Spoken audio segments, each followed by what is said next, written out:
Good morning, everybody. You are tuned to Computers 2K now on the Nissan Communications Network. I'm Anman, your host for the next few hours, along with Mike. Hello, good morning. How are you? Good Welcome. morning. And Spence is here. Is this thing on? It's on now. Spence here? Hello? Hello? I see Spence's microphone. I don't know. And Bruce is here. Somebody told me that this would work as a shaver, too, so I don't know if it will or not. I don't know. You have to turn it on. You have to ask Mike Phillips about that. We got too many people asking Mike Phillips too many things lately. Google help. That doesn't work out well either. No? May you have long life. It's dead. Our number is 919-518-9773, Computers 2K Voice on Skype. And I want to welcome any Blog Talk Radio listeners, also, if there are any out there. And this morning's show is being brought to you by that BitBlast, the guy. I like my new, Mike, you're going to like What is the date? Today's date is December 15th, 2013. Thank you. Already? Thank you very much. Thank you. The what? It can't be. Yes, it can. I'm not ready. Oh, well, then you better get busy there. So it's warm out here. I'm sitting in the sun. Notice the lighting? Did you already use the structure behind you? The what? Did you use the structure that's behind you? Oh, yeah. Okay. Yeah, we have to. That's our only facility. Yeah. All right. How many pages are left in the Sears catalog? We're using the almanac now. Oh, okay. Sears doesn't publish a decent catalog anymore. The pages are too rough. Okay. Don't squeeze the Sears catalog. So I turned on the lighting in here this morning, and before I fired up my normal lighting, and I said, "Yeah, it looks like I'm outside because of the overhead lighting." I said, "I'll leave it that way." yeah, it's fine. The sun is on your head. Yeah, sun's on my shoulders. It matches the scene in the background. So, Absolutely. yeah, I'm up in Wyoming, except it's probably snow on the ground, but That doesn't mean that there's no sun. no. And I need to find a live webcam shot. You're wearing what looks like a Duluth shirt, so it's okay. Yeah. Hey, we're rustic. Yeah. Hey, is Duluth the one that's doing all those work? Yeah. Yeah, the work. You seen the work one where clothes. the beaver bites the guy's leg? Yeah. What's the other one with the guys wearing the underwear and the bells? Was it Kmart, I think? No beavers were heard in the making of this commercial. That's right. Oh, And good morning, Nick. Good morning. How are you? Not bad. So how did it go with the TV station and your stream last night? I was good. I was on at 11. Tell us what happened. So, Mike, are you on the wrong microphone? I don't know. There's some crazy things going on lately. Let me check and see. You're the first one to... Tap it. You're on a webcam, Mike, I believe. Not according to Skype. Yeah, no, that's right, yeah. Okay. I'm sorry. Are you hearing this? Sorry. Yeah. Yeah, I am hearing that. You sound very distant. I don't know. Were you at a rock concert last night? Must be something Amnon's doing. Okay, fine. I'm doing it. Your fault. Check. That sounds distant. It does to me, yeah. Oh, this is... Check. 1, 2. I don't know. How does it sound to you guys? Sounds fine. To me, Normal. it sounds normal to me. Okay, must be Nick doing something wrong. But I'm deaf and have all kinds of other problems, so Deaf in one ear and can't hear out of the other one. that's right. So anyway, tell us what happened, Nick. Oh, so we got about 12 inches we got about a foot of snow last night. And when it snows, I have like it's like some like old JVC or I don't even know what brand it is, DV camera. So whenever it snows, I set it up in the window, and I have a roof next to my window, so the roof is right there. So I set up the camera out the window looking towards the roof. And one of the meteorologists at a local news station put on Facebook, send us your pictures or whatever. So I sent them the link to the live stream, and then they showed the live stream during their 11 o'clock news hour. So they were showing a live, or they recorded it previously? No, it was live. They showed the live camera. Think of the fun you could have had with that. That's what I was thinking. Yeah, that's what I was about. Like, I could have just put a big FU on the screen right as they put it on. Or get a picture of a sunny day somewhere. No, you got to go run outside and moon the camera. You Nice. mean climb out the window? Yeah. Nice. Yeah. Oh, great. Is the cam still up so we can see the snow? I can quickly put it back up. Yeah, but post the link if it's still. Let me put it back up. Just give me 1 second.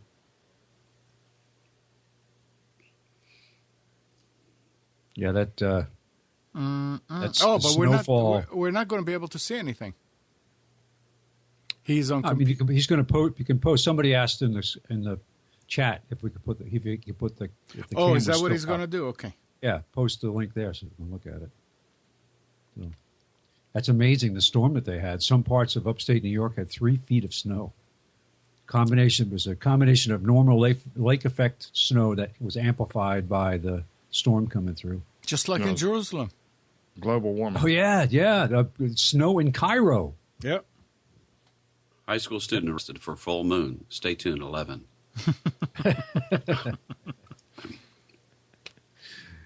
Yeah.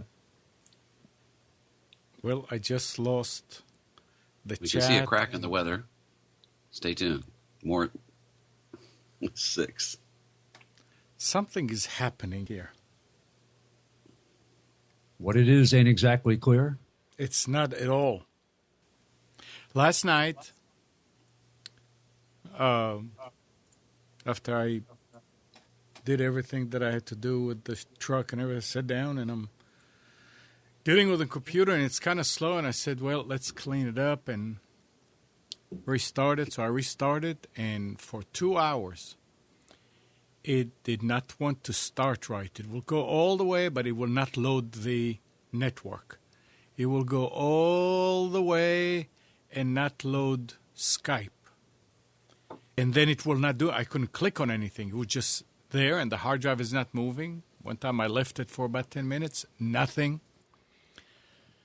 So I brought it up in safe mode, and it right away, a ran check disk. Did the same thing. I said, well, I guess I'm going to have to restore from a backup. I said, let's give it another shot. So I did it again. And after that time, it came up and everything is fine. Now I'm sitting here watching on my monitor machine the show and the chat, and suddenly I get something crashed. What do you call it? The Java, not the Java. Was it Java? I can't Flash. remember now. Flash. Was it Shockwave Flash? Yeah, and the computer is completely rebooting. I had a machine, same thing happened. understand. Shockwave just rolled over and died for some reason, and I haven't had a chance to reinstall it. But it just everything I was doing on the internet froze. Get a Mac. Browsers. Yeah, get a Mac. It was on a right. Mac. It was on a Mac. You must Chrome be on doing a something Mac. wrong. Chrome apparently has Flash built in, so it's not an add-on that you put into the browser. So it just stopped working. Yeah, well, Chrome this has was, started crashing for me again. This was Chrome. Yep. Something happened with the latest Chrome Interesting. update. I agree. It's happening to me, too. They're Well, getting too big I'm- for their britches. I'm rebooting my computer now, my main computer right now. I mean, it was slow as if it had a malware virus on it. So I'm going to try rebooting it. Usually it's Chrome that crashes in the background. And Takes 30 seconds. I just shut it down. It shut off right now. So hopefully when I come back up, it'll be more gooder. I posted the link to the stream in chat. It looks a lot better at night. I need to get the screen out of there, though. For the next storm, I'll do that. Just cut a hole in it. Yeah, I asked my father if I could do that. He was not happy. You tell him that Christmas is coming and he needs to behave. Oh, it's nice. You got the radar up there and everything. Yeah, he said, yeah, if you want to drive it down to the hardware store and get it restrung, then more power to you. And I said, oh, well, screw that. I'll get it done. Don't worry about it. I'll take care of it. How much snow did you get? A little over a foot. Oh, and where in the Albany vicinity are you? Latham. Okay. Oh yeah, I know what that is. Yep. Been there on business several times. Yeah. It's early. Our winter doesn't normally start till way after, actually probably mid-January. That's when we get most of our stuff, is January into February. This is an early storm for us. This is caused by global warming. See, the warmer it gets, the more it snows. Yes, that's what I've been told. That's how it You works. got a teacher who says that too. A public school teacher who says that this early snow is caused by global warming. Warming. Keyword warming. Yeah. Well, when it's global climate change now. When it's 80 degrees, it snows. So I was at the beach once, and it was low tide, and the water kept coming up and coming up and coming up. I knew we were all going to die, but we all got together, held hands, sang Kumbaya, and all of a sudden it turned around and went back. Well, I'll be dang. That's Why? interesting. What? Computer completely rebooted itself. Came back up. Chrome came back up. Loaded the page. Loaded the chat. And I'm still logged in. That never It'll do happened that before. for a short period of time. What, did Chrome crash? Yeah. Oh yeah, it'll do that. Whenever my Chrome crashes, as long as I don't have a million tabs open, it'll. No, what he's talking about is it logged him back in. Normally, you have to log back in as another name. As another person. I mean, it completely rebooted. The computer rebooted. It must have saved it. Wow. It must have cached it somewhere. Because Yeah, it's essentially doing a page refresh, right? But the thing is to find out where, so we'll know how to take advantage of it for everybody else. Very interesting. Speaking of global warming, Very just want to let you know this is important breaking news. Final phase out of incandescent bulbs is January the 1st, so you need to get down to your local Walmart and Lowe's store and stock up. All incandescent bulbs? Well, I'm just looking at I'll put a link in the chat here, but my wife just reminded me about it. So Somebody needs to have their butt kicked. Well, it's not about environment; it's about control. Yep. And now that there's a great webpage called Climate Depot, which is a web clearinghouse for news stories on global warming, and they're a skeptic site, put it that way. But their headline is "Environmentalists Go on Climate Witch Hunt: Finger Climate Culprits for Typhoon Philippines." They demand that fossil fuel companies should pay for the damage done in the typhoon. Right. Unfortunately, they have no scientific evidence that there's any connection whatsoever, but don't let that interfere with the witch hunt. Now, actually, I remember listening to, I'm trying to remember his name now. It's he's a climatologist at the University of Huntsville in Alabama. Roy Spencer. And he made a great statement saying, you know what, for all the bluster and politics and talk and all this stuff, he says the one good thing we have is that eventually the truth will come out. And we just have to keep hammering away at what's really happening. No, I disagree with him because that's not the way the political propaganda machine works. Nick or someone last night, Sean, I'm not sure who it was, found an article where the climate kooks are taking credit for the early snow, saying their efforts at averting global warming have been successful. Yeah, which can't be true because they haven't done anything to cut back on. Yeah. You look at the contribution of other countries around the world, it's actually up.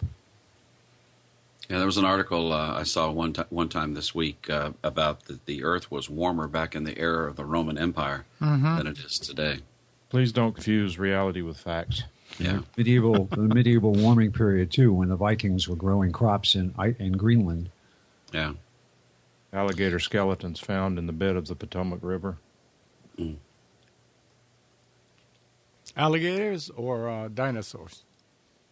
The dinosaurs, no, it's the alligators.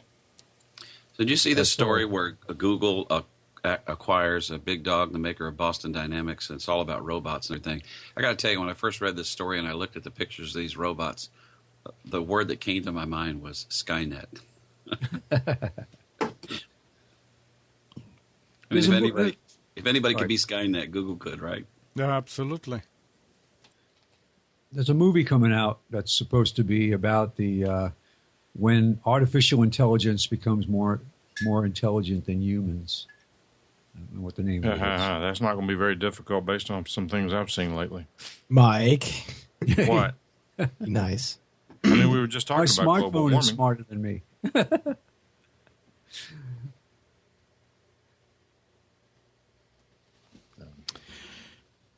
So what else?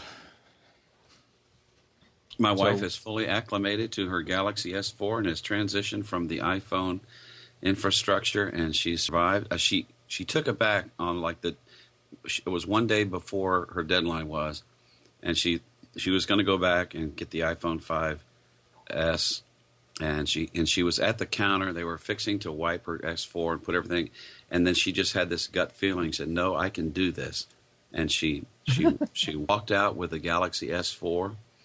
And Did she pay for AT&T's. Pardon me? She walked out. Did she pay for it? Well, we had already. Well, we hadn't really paid for it because it was free on contract when we got it on Black Friday. So you just said, "I want this," and walked out with it. These people have been so patient with her there. To their credit, at Best Buy, in working with her, she'd been in there at least 3 or 4 times, trying to decide what to do. But I'm really proud of her. She's doing well, and boy, the S4 has so many different things than my Note 2. Which, by the way, interestingly enough, Nick, a lot of my friends with the Note 2 on AT&T have been getting the over-the-air rollout of 4.3 Jelly Bean, but I haven't. And what I've come to find out is the people that have gotten it, they all have either the N900 or the 1700. I got the i317 model. Yeah, that's what I have. Its particular baseband, and I took Mike's tip, and I tweeted to AT&T about why is everybody else I know on AT&T with the Note 2 getting updates and I'm not, what's going on? And within an hour and a half, they tweeted back to me with a link that took me to a page where I was able to enter in my model number and everything, and I could see what was going on. But so I still don't have 4.3, But it's interesting because my wife's S4 came with 4.2.2, but then it was immediately eligible for 4.3 upgrade. So I'm getting used to what it's going to be like by playing with her phone and supporting some of her questions. So what did they? So when are we getting it? Did they say anything about that, or were they just? Well, I mean, this was all tweets. We didn't have any verbal conversation. Okay. So, I haven't asked them the question of when it's going to come out for the, i317. Is that the same model you have? Yeah, it's the same one. Yeah. Because, apparently there is a way to... I know people with the Nexus tablet have been forcing updates through some... there's something you can delete in the apps that's some updater app that... think that the phone is back at stock, so it'll give you the latest version or whatever. And I know some people have been doing that. But I mean, I like the Note 2. It could be strictly because of the screen size, but I mean, 4.1 is just so old. Mm-hmm. My phone is starting to get very slow. I don't know if you've been experiencing that. I noticed that sometimes my phone just hangs when I click on stuff. One of the things I've noticed. I've got it set to, automatically go, horizontal or landscape. And after a while, I get to the point where they won't go. I turn the phone I turn the phone and it goes to landscape, but then it won't go back to portrait mode. And the only way to fix that is to restart. Well, I don't know. I don't know much about the different OSs, but there's an article here that's kind of interesting, and you tell me about this. So you're saying that 4.3 is being rolled out? Yeah, we completely missed 4.2. They didn't even give us that at all. All right, so here's a guy, Peter Eckersley at the EFF, reports that the App Ops, and you know what that means? App Ops? No. APP-OPS, privacy feature added to Android in 4.3 has been removed as of 4.4.2. The feature allowed users to easily manage the permission settings for installed apps. Thus, users could enjoy the features of whatever app they liked while preventing the app from, for example, reporting location data. Eckersley writes, when asked for comment, Google told us that the feature had only ever been released by accident, that it was experimental, and that it could break some of the apps policed by it. We are suspicious of this explanation and do not think that it in any way justifies removing the feature rather than improving it. The disappearance of App Ops is alarming news for Android users. The fact that they cannot turn off app permissions is a Stygian hole? Is that the right word? Stygian? I have no idea. clue. I don't know. That's what it says in the Android security model. And 1 billion people data is being sucked through. Embarrassingly, it's also one of It's also one that Apple managed to fix in iOS years ago.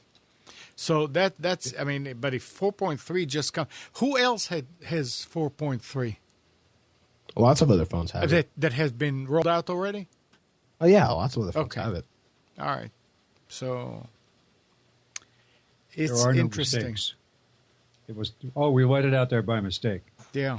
Well, no, I mean, they how let it can out you- there and somebody said, oh, you shouldn't do that. I mean, you have some kind of a privacy, something that protects your privacy, the user's privacy, and you take it out, and you're not, even not knowing much about it, it doesn't sound good. Snow is starting to pick back up here. Just to get another 4 inches this morning.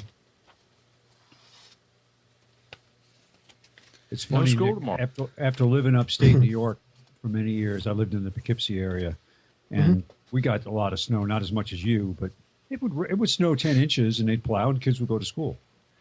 Yeah, Where I no, live same now, thing. I they'll think close school on a forecast of snow. Doesn't have to snow. They have to be thinking about maybe it's going to snow. Schools will close. yeah, and I don't know who I was talking to. It was either Mike or Amnon, and we got like 3 inches of snow. And I think it was Mike or Amnon, and one of them said, "Oh, so you don't have school tomorrow?" I said, "No, we have school. I mean, I can't even imagine. Our town's got to have at least 200 plows. I mean, these things. This thing came around 3 times before midnight last night. The plow, and we only had about 4 inches between. And you know how to drive in the snow. Well, it's not just that. There's something about our environment down here. Maybe we have more fossil fuel burning or something, but we get a lot more ice the ice to snow ratio here. From what I'm able to, It's because of the determine, is temperature, higher. yeah. Because of it's the temperature differential. It's not cold enough.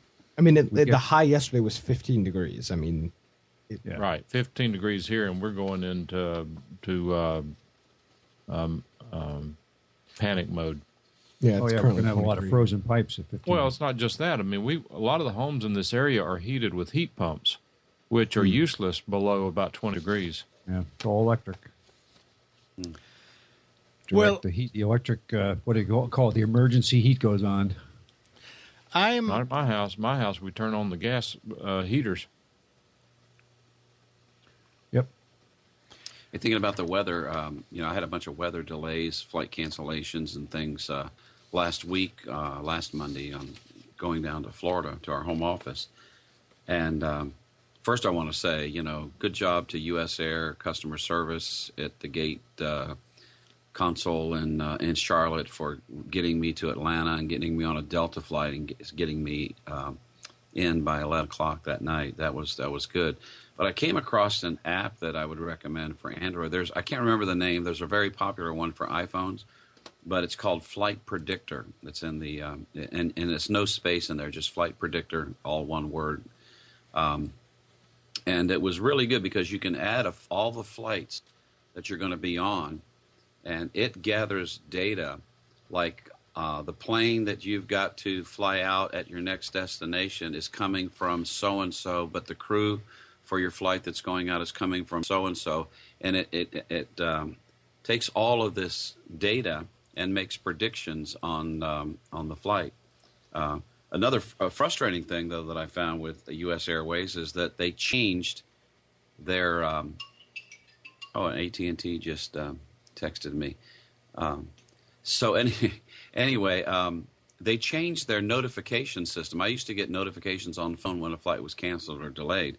They changed to a third-party provider called Be Notified. And you can go to benotified.com and you can see more about the service. But they sent me an email, they said,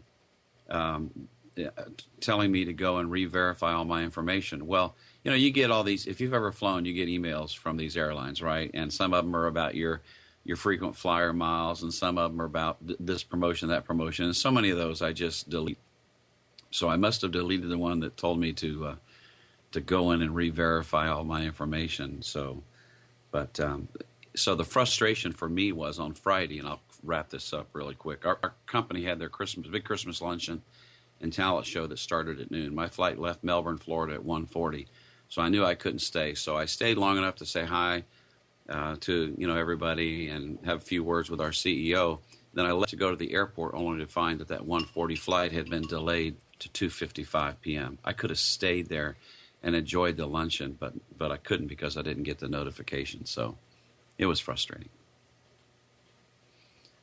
Well, I really hate it when flights get canceled, but I hate it worse whenever they take off in broken airplanes.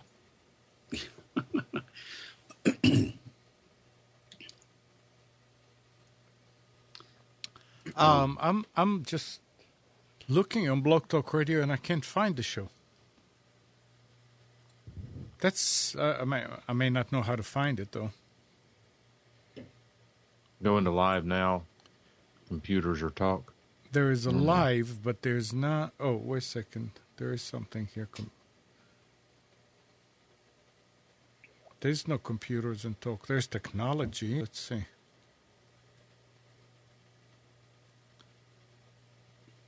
Oh, yeah, there it is. Okay. Yeah. All right. We're just wondering what you see there. All right. But anyway, I've been testing and playing with a video recorder from Atomos, ATOMOS. This one is called the Ninja 2. And if you can go to atomos.com and see it. This is really a very, very nice piece of hardware that, I mean, although it's not something that you just on a whim go and buy like that, it's not cheap. It's almost $700. But it's actually made to mount on top of any camera. Any digital camera. How does it mount? Is it the hot shoe? It's got the same mount screw that a flash will, like you would mount a flash. Okay. Yeah. So I got it. And you slide a hard drive in there, 500 terabyte, whatever size, and you can record your videos or apparently even take pictures. I use it now to record the show in case something happens. So it's a nice box, about yay big, maybe 3x4, with a touch screen, and it's got a bunch of different features to it, but mainly, like I said, it's for me it's to record the show. And when I ask them to send me one to play with, they sort of like say, "Are you're going to record from a computer?" And I said, "Yeah, because Stephen Haywood is using this, and he's the one that told me about it." I said, "Oh, that will be interesting." So you just, Nick told me which splitter to get, and Nick, it works great. And then you plug one end to that box and the other end wherever you need to go with the HDMI, and you plug in an audio plug in there too, and it's great. 1 hour show generated a 39 gigabyte file. So it's what is it, Nick? What it's what do you call the format? Nick walked away. ProRes. ProRes. And I actually lowered it to ProRes LT Lite, I guess. That takes less. Wait a minute. Are you recording in HD?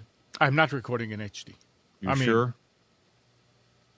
We're not doing HD, so I can't record. I didn't ask you if you were doing HD. I asked you if you were recording in HD. The only way to record with this is ProRes, which I still don't know what it actually translates to between the two. But it's ProRes Lite. It's 720. Yeah, I'm sorry. Yeah, so it is HD. You're right, Mike. No, I wasn't right. I was asking. I don't know. No. It's 720. That's the lowest. That's it's 720. As far as I know. So but even it does. Though you're not providing that much data to it, it's recording it anyway, which makes sense. And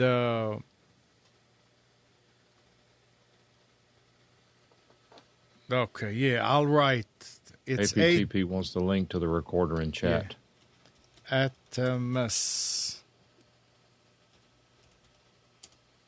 Try this one. Well, yeah, try this one. Is it ATA or ATO? I thought it was ATO.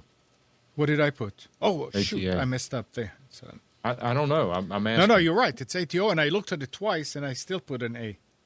It's an age thing.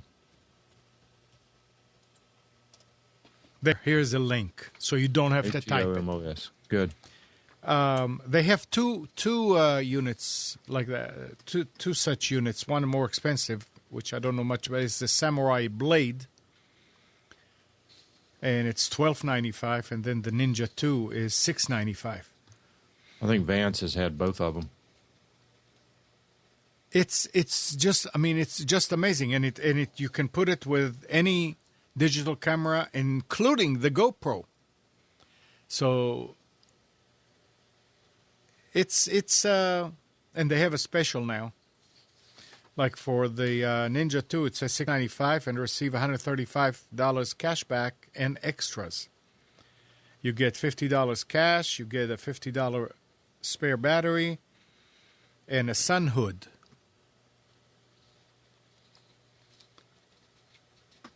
So and we're going to have them soon on the show to explain about it, to talk about what you can and what you cannot do it. But you'll see the pictures over there, and it's amazing. I mean, looking at that, it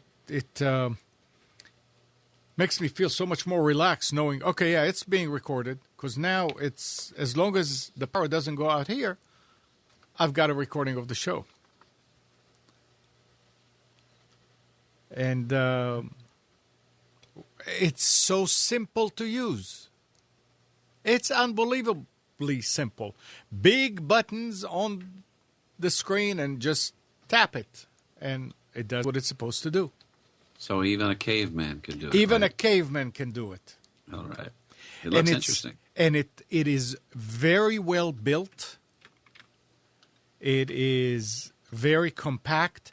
The only thing, after an hour, and it's already getting there, it gets hot, and I don't see any vents anywhere to to take the heat out. And after an hour, it's pretty warm. It's hot. It's not warm. It's hot. Have you thought about putting a fan on it? I don't know that it'll do anything. I was actually thinking about, since it looks like it's metal case, I was thinking about sticking a big heat sink on it. But there's no, I mean, a fan will not do much other than put a lot of noise there. Yeah. Holy crap. Nick, I meant to ask you, after that story last night, did your hits go up on the website? Yeah. I had like 15 people watching because they showed the URL and stuff. Like 15 people watching, and then I left it on all night because they asked me to. So I don't know. They might have used it they went on at like 5:30. Again, they might have showed it then. I'm not sure. You blew it. You should have done Craig Digital Designs /Albany Storms and done a redirect. Yeah. You should have added it after, like as it was running, added it partway in. Yeah. You should have done a mid-roll ad during it while it was on the air. They could have. That would have been funny if they got a mid-roll. You see that little like ad countdown start ticking.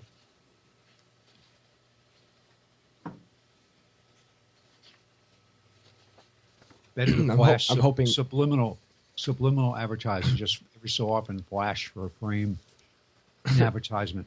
CraigDigitalDesigns.com. Yeah, I'm hoping. I think I should probably get a better camera to do this. You got to get rid of the screen.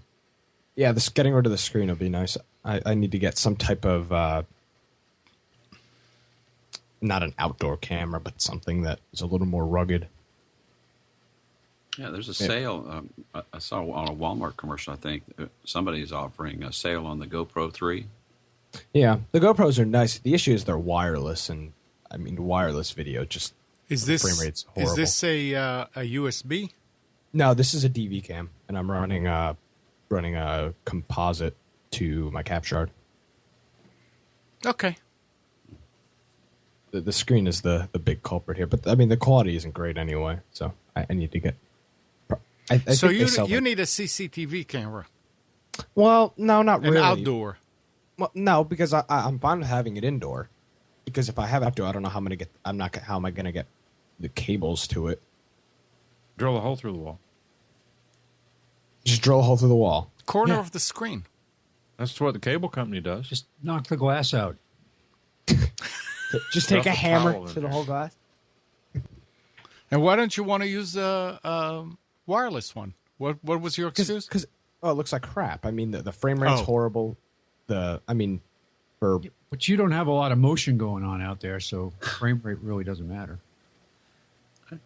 True, but I mean, I've done the wireless stuff on my phone before. There's like the wireless apps, and I mean, they freeze randomly. It's nice to have some type of hardwired connection. Yeah, you can't compare a wireless phone app to the GoPro 3. I mean, I've got a friend of mine that does whitewater rafting trips and bungee jumping and hang gliding with GoPros, and the quality's been pretty decent. Yeah, the quality recording is decent. I don't know how the wireless functionality of the GoPro works. And I don't know if I want to spend $300 so that twice a year I can put a camera outside. Because other than that, I probably won't use it at all.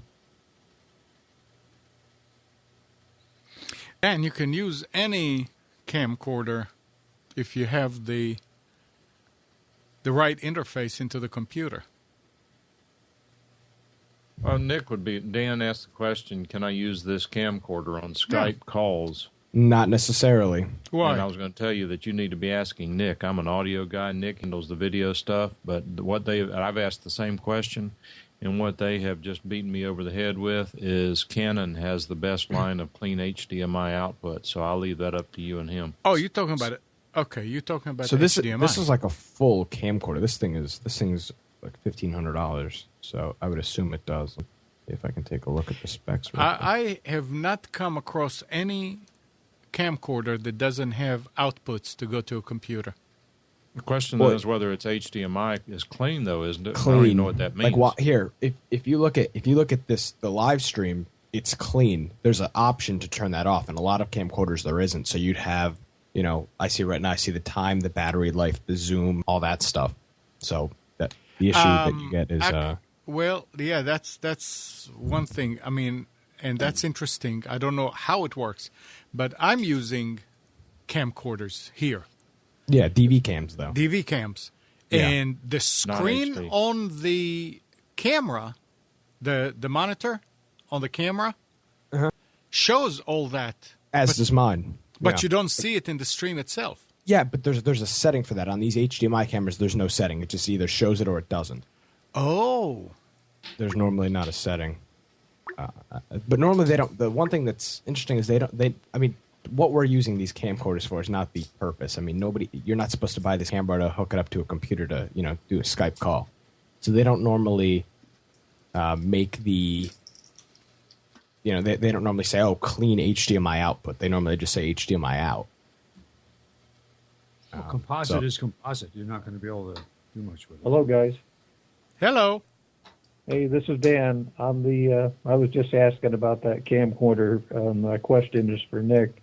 There was a bit of crosstalk between how I have my system set up, so I wasn't clear. But this camcorder I was going to use for my trips overseas and such, and also would like to be able to set it up in my studio and use it, on Skype calls. So you think it would work on the HDMI out? It says it's got an HDMI out, so I would assume it does. It might have something over the. There might be something over the video, like some type of UI, but the HDMI output will definitely work. And there also is an SD output. So if the HDMI doesn't work, you could use the SD one if needed. SD? Yeah. Standard. Oh. Yeah, they have a SD or SDI. No, SD. Got composite out if you need it. Oh, composite.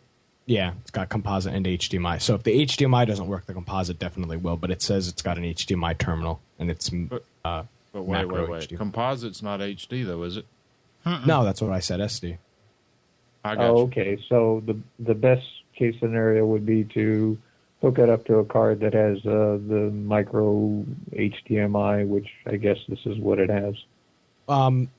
Normally, the cables that they sell go micro HDMI to full size HDMI. So if you have there's no such. I don't believe there's a micro HDMI capture card, but any HDMI capture card, if you have the right cable, will work with this, or at least it should. Yeah. Well, I'm using. Maybe I got my nomenclature wrong, but I'm using.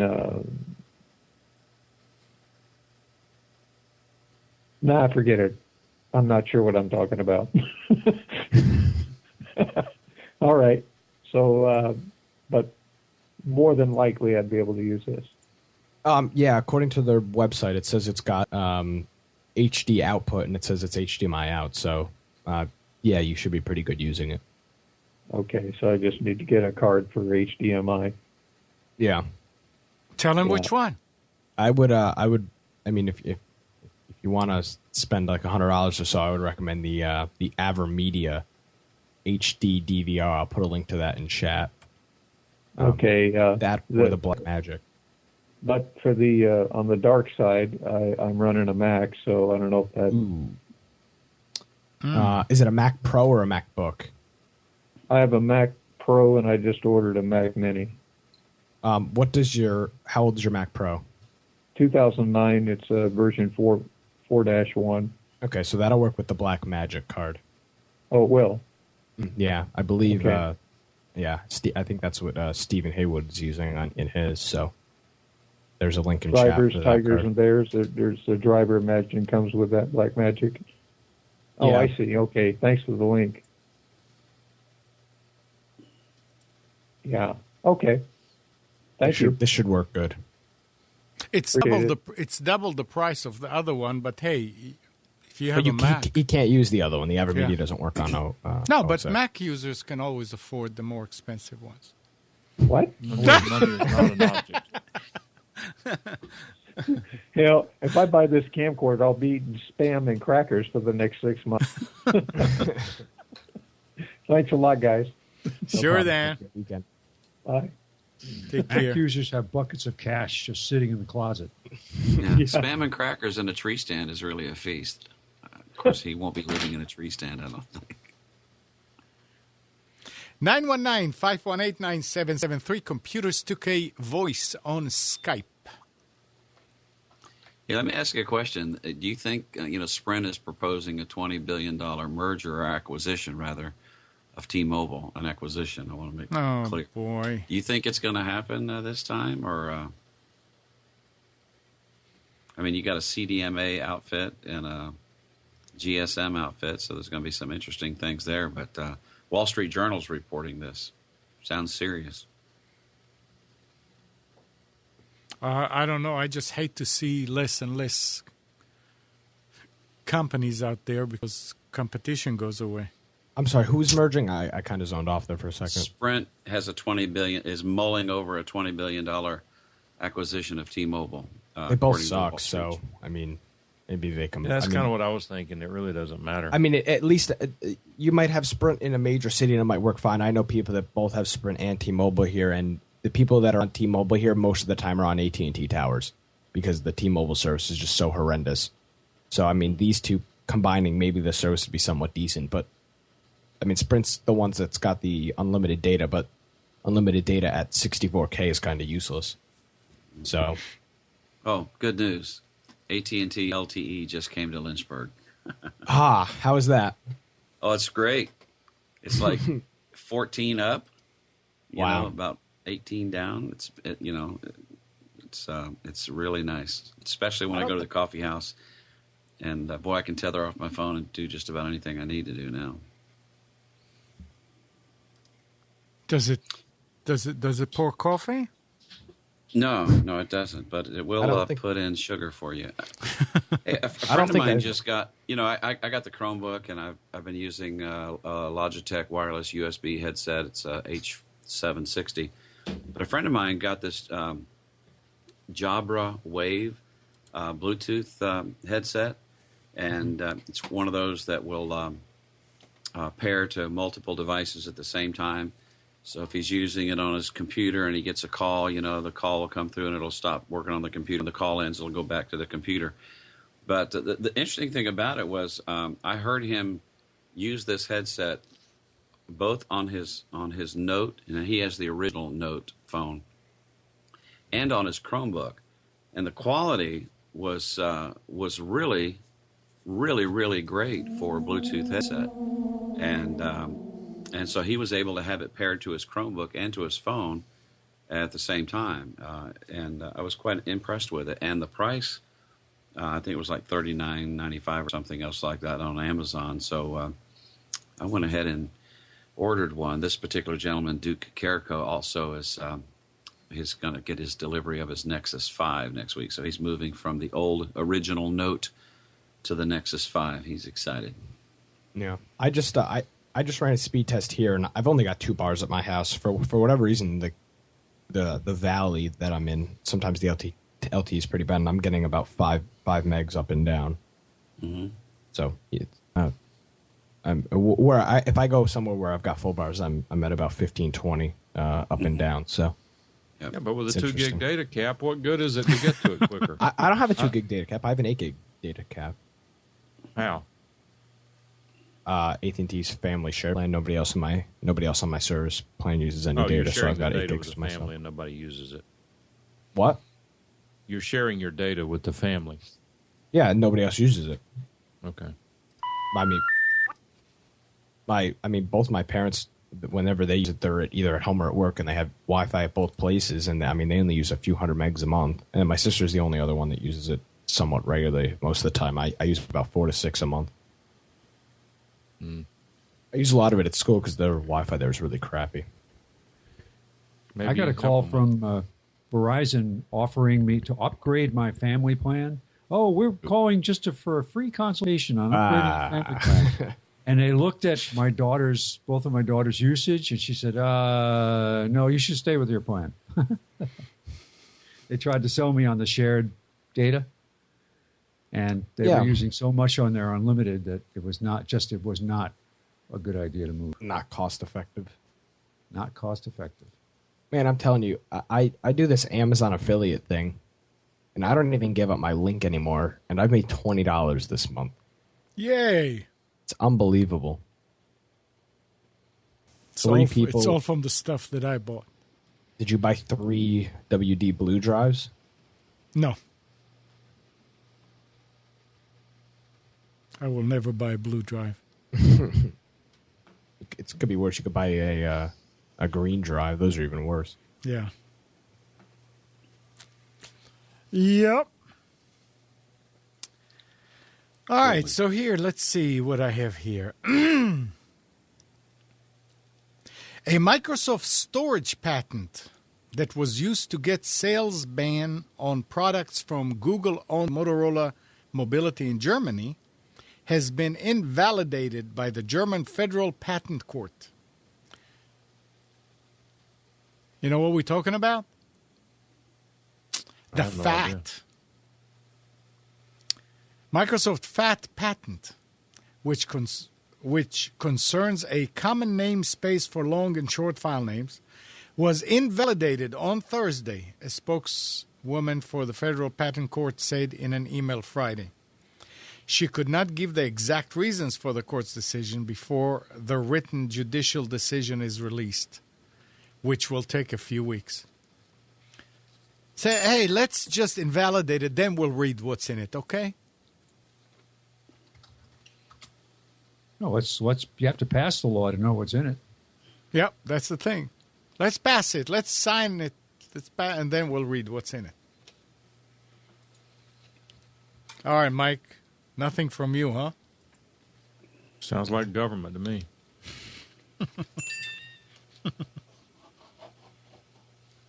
So the FAT that's been around for what now? 30 years? I don't know.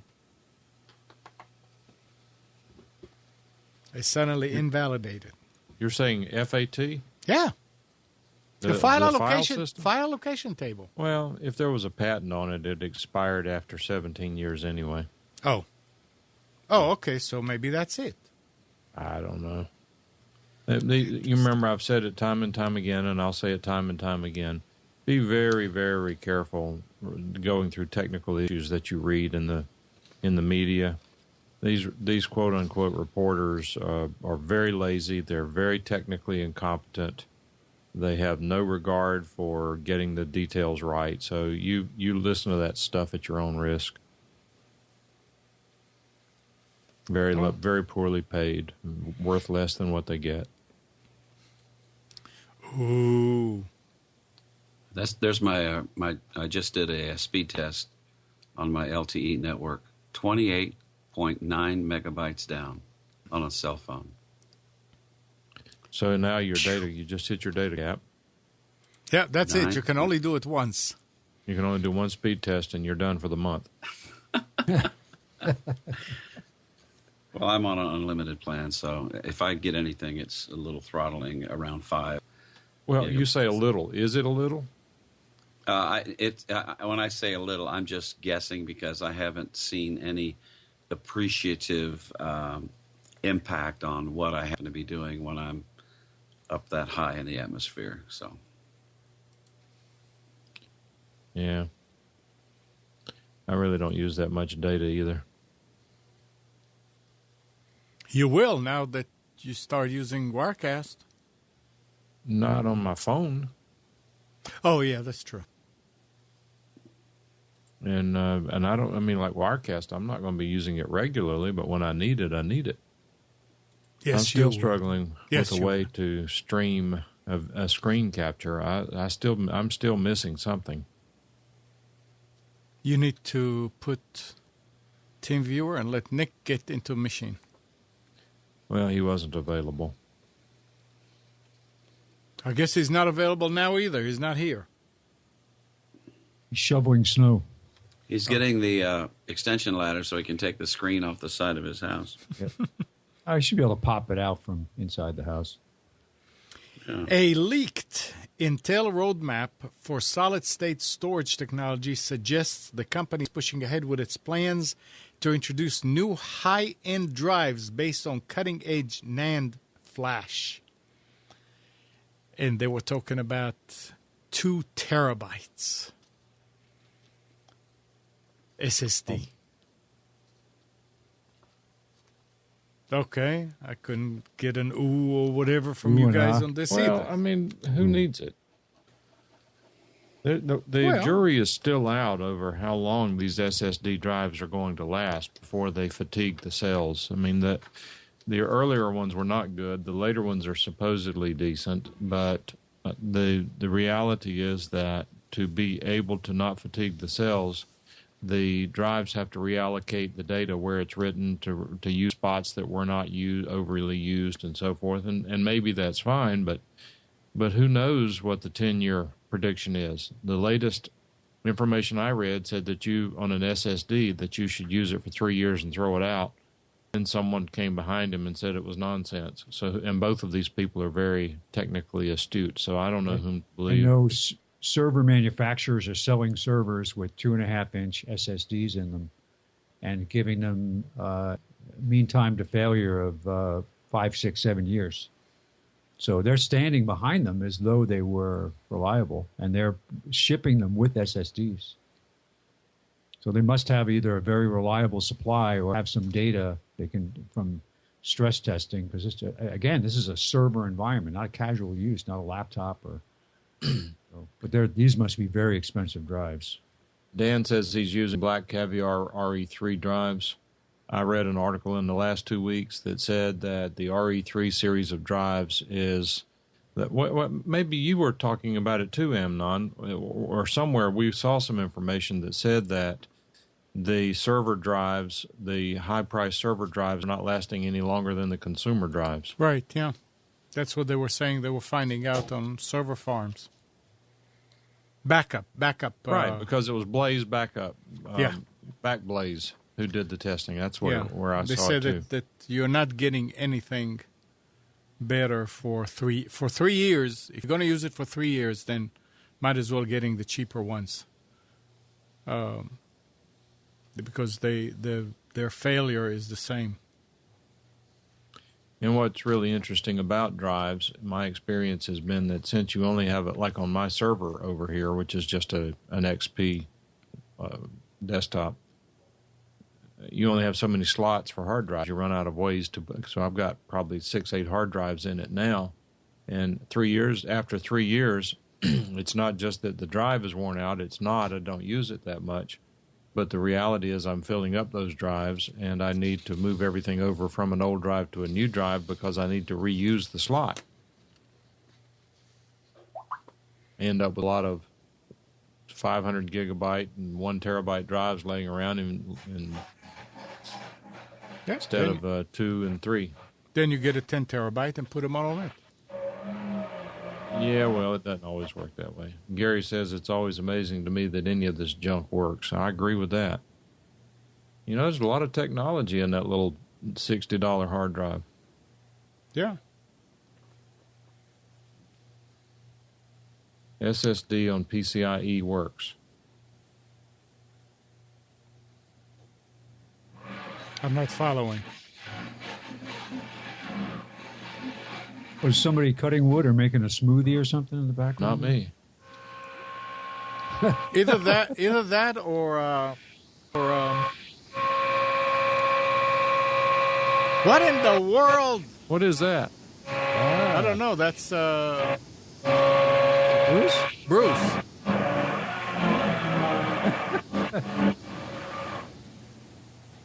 That's Nick cutting a hole in the window of inside of his house so he can put the camera in. No, it's Bruce. He's got sounds like vacuum cleaner or a sawzall going there. Yeah. Hey, Bruce. Oh well. Forgot to hit the mute. There's no way to do that. No, I say he forgot to hit the mute. Yeah. Opinions. It's been a year since the FCC implemented the CALM Act, a law that prohibits broadcasters from blasting TV commercials at volumes louder than the programming. Whether the ban has worked or not depends on who you ask. The FCC notes the formal complaints about overly loud commercials are on the decline in recent months, but those complaints have totaled more than 20,000 over the past year. Anybody notice that it's not like that? I still have to lower the volume when it goes to a commercial. I do better than that. I don't watch the commercials. Well, it's one thing not to watch, another thing to just But if you don't watch just them, playing they're in the not too loud. background. Now, you're talking about calm, and Gary's in chat. Gary is a TV broadcast engineer, and his comment was LOL. Yeah, I mean, you don't get anyone who knows any more about that than Gary does. And when you ride around in the car and listen to the music, jeez. I'll tell you what I go away from stations like that and I never listen to them again. Some of these stations have commercials that are attention-getting, but a lot of, not a lot of them. Some of those commercials feature a siren, a police siren, and it comes in stereo. And it sounds in the car like the cop is right behind you. Yeah, I'm not sure, but I think it's illegal to do that. Well, they are doing it. I know they do it. I mean, most DJs aren't lawyers, so they don't know the law. But I'm not so sure. Gary may have heard, but there are things that you can't put on the air that could be confused with an emergency operations. I won't. I would just take that station out of my preset and won't listen. Well, again. if you start turning off stations in this market because they do things you don't like, you might as well stick to your iPod. There are two of them that so far, and it's like you say, it's no big deal. I mean, there's nothing around here. Hey, Bruce. Yes, sir. You forgot to mute. Yeah, and unfortunately, my wife was running her Vitamix at high speed. Oh, that's what it was. Remember, I thought it was a smoothie machine. Yeah, we thought you got the up? Sawzall and we're putting a new door in the house. Well, it's interesting. Normally, this microphone, it's not. Of course, if it had been a Blue Yeti, it would have been worse. But I should have muted. I apologize for that. Yeah, but I was in my morning constitution when I heard her start making her banana thing that she makes. And yeah, hey, listen, the Vitamix, the best machine that we've ever owned in that genre. Expensive, but worth every penny.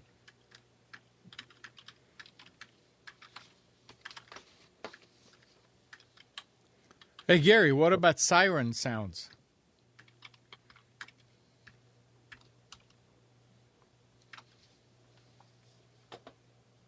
Let's see what he says. EAS headers. Well, yeah. What EAS is emergency action. Right. Yeah. So you can't do that. Yeah, whatever it stands for is the stupid tones that supposedly set off all these emergency receivers that everyone has to let you know that Obama has returned from vacation or something. Which is a 17-day trip, I understand, in Hawaii coming up. Yeah. So Gary says I'm wrong, that sirens are not covered by any restrictions. Oh, well. However, that just means under the regulation, I would assure you that if somebody had a car wreck or something because of something they heard on the radio that would be considered careless or reckless, that there could be liability on the part of the station, and some stupid judge would probably let it go through.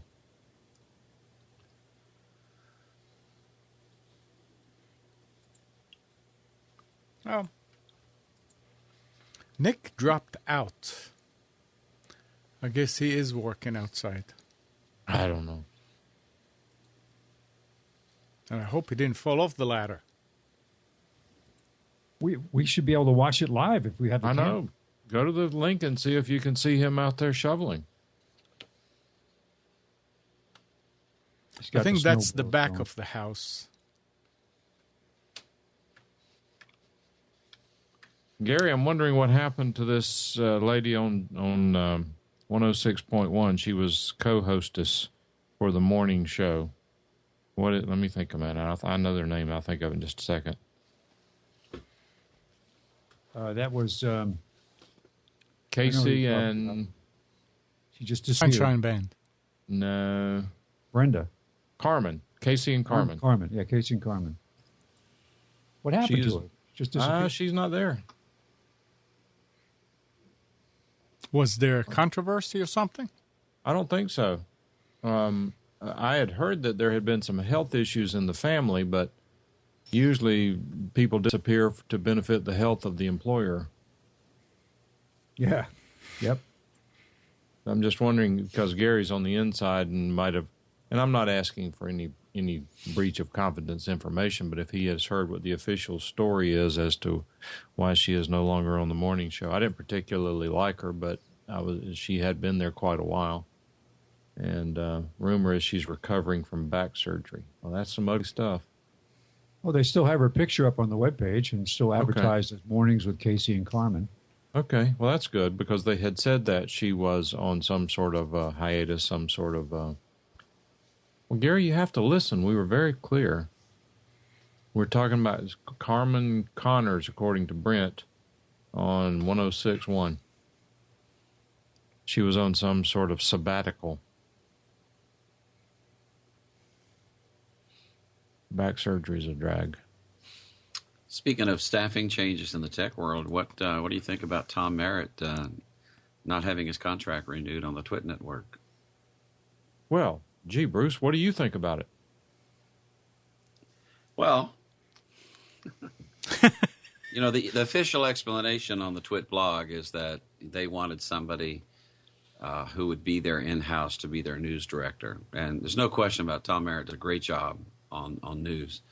Tech news, and when his wife took the position with Google and they moved to LA, they were doing the tech news, the daily tech news show with him leading from LA. I thought the quality and everything was good, but Leo says that they're not going to renew his contract because they after trying it, they really want somebody in house to be their news director. Of course, there's always questions. Was there anything else going on besides that? But I've always thought Tom Merritt was a class act, and I know change comes and everything, but I'm going to miss him on Twit. Well, he'll surface somewhere, I would assume. I mean, they always do. They end up on the Twit Reject Network or TRN, and but I mean I've only heard him, I think, twice. And he's very professional. Mm-hmm. He seems very. I could care less about the tech news, but he is. He's very good, and he'll land somewhere. But this kind of, and this is appropriate for this show, but it's kind of amazes me why someone with the skill set that Tom would have would tweet, "Does anybody need a used podcaster?" Which is what he tweeted, and. I mean, the guy with the connections and the knowledge and the experience, expertise, and talent he has, why doesn't he start his own? Not exactly that difficult to do. Right. Yeah, but you don't know the circumstances. He may not have the resources to do it, or he's got to earn money right off the top. If you work with Leo, you've got to be rich, right? Oh yeah. Well, he and Veronica Belmont are going to take their Sword and Laser show to Boing Boing, and there's TomMerritt.com. I'll put the link in the chat. There's there's a video, and then there's some Q&A that he does with people who have questions, like one question about frame rate. He does say in answer to the question, I see somebody posted something about frame rate in the chat.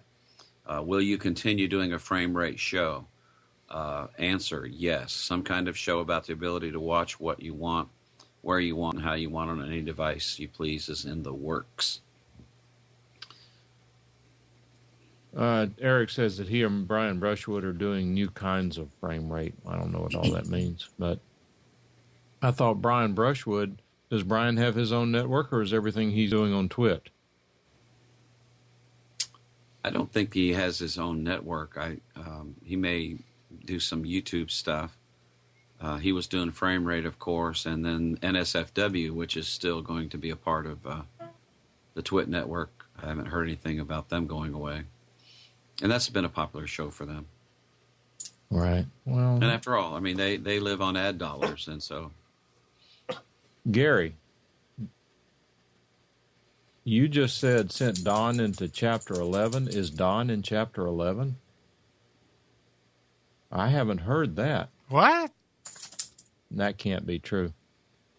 Okay, Mike, laugh. Oh, almost. Almost doesn't count except horseshoes and hand grenades and Obamacare. And saying you're almost in bankruptcy is just as bad as having it because your reputation gets blown up. Well, but I mean, look, killing one radio station when you own 50 is not going to put you into Chapter 11. Right. And quite candidly, WPTF is not going anywhere with that power. Well, that's not necessarily true, Amnon. There are plenty of blowtorches like that one all over the country that are not generating enough revenue to pay the power bill. You imagine what their power bill is with a 50,000-watt transmitter? No, but I can take that meter and go over there and check. Yeah, you right. Plug in your kilovolt, see kilowatt meter and see how that does. But that being said, to his credit, Donnie has never let ratings interfere with his salesmanship, or lack of same. Remember the days when, who was the guy, he shares a name with another current broadcaster. Remember Tom Joyner on the radio here in Raleigh? Yeah. That was the first guy, first talk show I really listened to in the area was Tom Joyner. Because he had the afternoon drive time talk show back in, it was the like early 90s, 92, 93, something like that. He was doing it for fun. He had already made his money in radio and owned a bunch of stations and lived in Apex, but did the show because he felt he needed to have a conservative voice out there. And that's what got me into listening to the radio for talk. Did you hear those music bumpers that he would use to go back in after a commercial? He would have these 60s rock and roll music bumpers coming back in after the commercial break, and then he would, the same thing that Limbaugh and others do, these bumper tunes. Yep. I did all those for him. Cool. Edited on reel-to-reel tape. Still around? I didn't know how old he was. I don't know. I don't think he's that old. He actually, the whole time he lived here, from what I understood, he was a citizen of the state of Florida. He was living up here half the time. He actually, Gary says he lives in Cary. At one point, he lived over in McGregor, but he had his home. I've been to his home. He had his home for sale.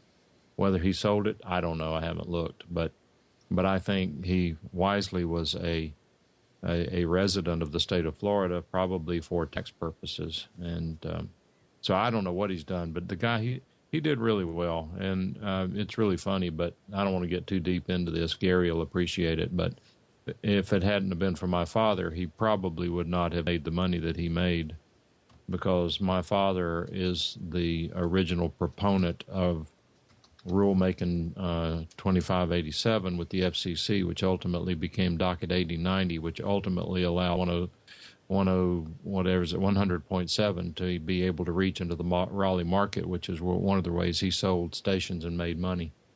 In fact, I had a guy challenge him. Arizona waivers is what they were called, and ultimately, but my father is the one who proposed it to the FCC, got it rejected twice, finally got it accepted. Serge Bergen and others piled on and then wrote additional support for the rulemaking, comments on the rulemaking. But I had a guy tell me that I was full of crap, that my father had nothing to do with it. And then I said, okay, go pull rulemaking 2587. He did, and he saw my father's name at the top of the list. I like the way facts can win arguments. No, people don't let that get in the way anymore. Yeah. It says Joe Warner sold 100.7 to Joyner for $4 million, but how much did Joyner sell it for? You don't have to get it right but one time, and then you can enjoy a lot of toys and computers. Right. Speaking of which, Paradigm Shift was asking a question. We didn't answer his question. He says, I'm looking for a wireless... Bruce is dealing with him. Okay. But I think he wants to know about your opinion, too, because of the ATR. Well, if you're looking for USB for lightweight to the HD 600, I don't have any opinion on headsets really. I use the DSP 400 from Plantronics, but I don't use it. But that's not wireless. No, it's not wireless, and don't know. I have a Logitech wireless Bluetooth headset, but it turned out it was a model that was marketed towards a Mac and an iPad environment. So it had a funky color, kind of a weird blue. The black one they still market and sell, but the one that's the blue one, they discontinued them, and I got it real cheap. Works good. Good audio. It will link to multiple devices. I think I paid maybe $25 for it. It was normally $70. Yeah. I've been getting a lot of calls lately about people wanting my advice on this or that or the other. Look, it's just not that complicated, guys. If you want a microphone for a podcast or a webcast, get an ATR 2100. If you have to spend more money, then get a PR40 or an RE20. If you want to use an overhead mic, there's no really good way to do it. If you want a lav mic, there's really no good way to do it. You just have to do the best you can. If you want a microphone around a conference table, it's expensive to do. Microphone technology is not going to solve problems of room acoustics. It can impact it and have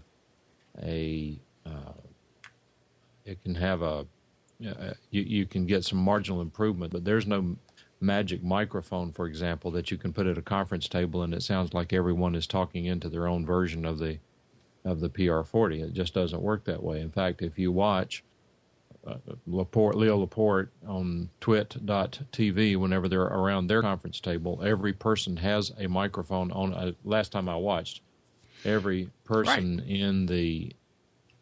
at the table has their own microphone on a stand, and they have to work it closely to get that sort of sound. Is that necessary? I don't know. Audio or video is a lot more forgiving than just audio. This is the Logitech H760 that I put in the chat. One of the things you want to keep in mind about a wireless USB headset is you want to make sure you have one where if the battery is going away while you're in the middle of an important call, this one and the newer Logitechs will let you plug in the micro USB and it will charge and continue working. There are others, like for instance this Plantronics wireless headset, where if the battery goes dead on this and you plug in the charger, you cannot use the headset. It can only charge. It cannot, work. So what I like about this one is I like the behind the ear design because I don't like anything, going over the top of my head. And this is just very lightweight and go ahead. Can you switch to it real quick without getting into trouble? Well, I'd have to get the USB dongle and plug it into my desktop. No, don't worry about it. Don't worry. No, don't worry.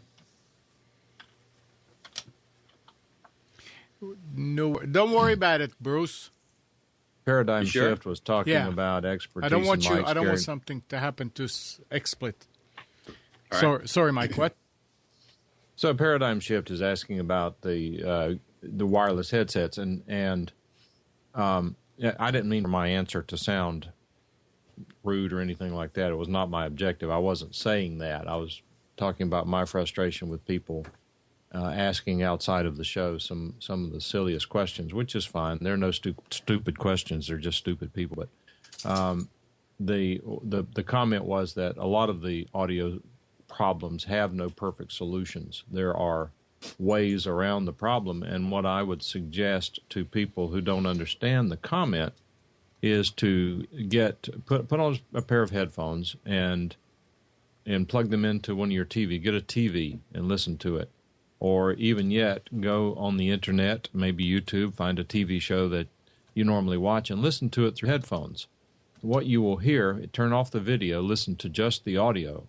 What you will hear is some of the most hollow-sounding audio. You can watch, what was the show I grabbed a clip from, Judge Judy. And when I just got the audio from it, the audio is terrible. Because it is lav audio or boom audio. It's got a lot of noise. Listen to this. Let's see if I got this. I don't know how well you can hear it, but This is a lavalier microphone taken from a TV show. Are you on any medication that's not prescription? Did you hear the background noise? Mm-hmm. I mean, that's not suitable for a high-quality audio podcast. But for TV, you watch it and you never hear that background noise. It's similar to the psychoacoustic masking effect. So it is what it is. Can you get by with crappy mic techniques? Yeah. By the way, there was some interesting things going on with, what is it? Carrie Underwood was a star in a live production of The Sound of Music on NBC a week or two ago.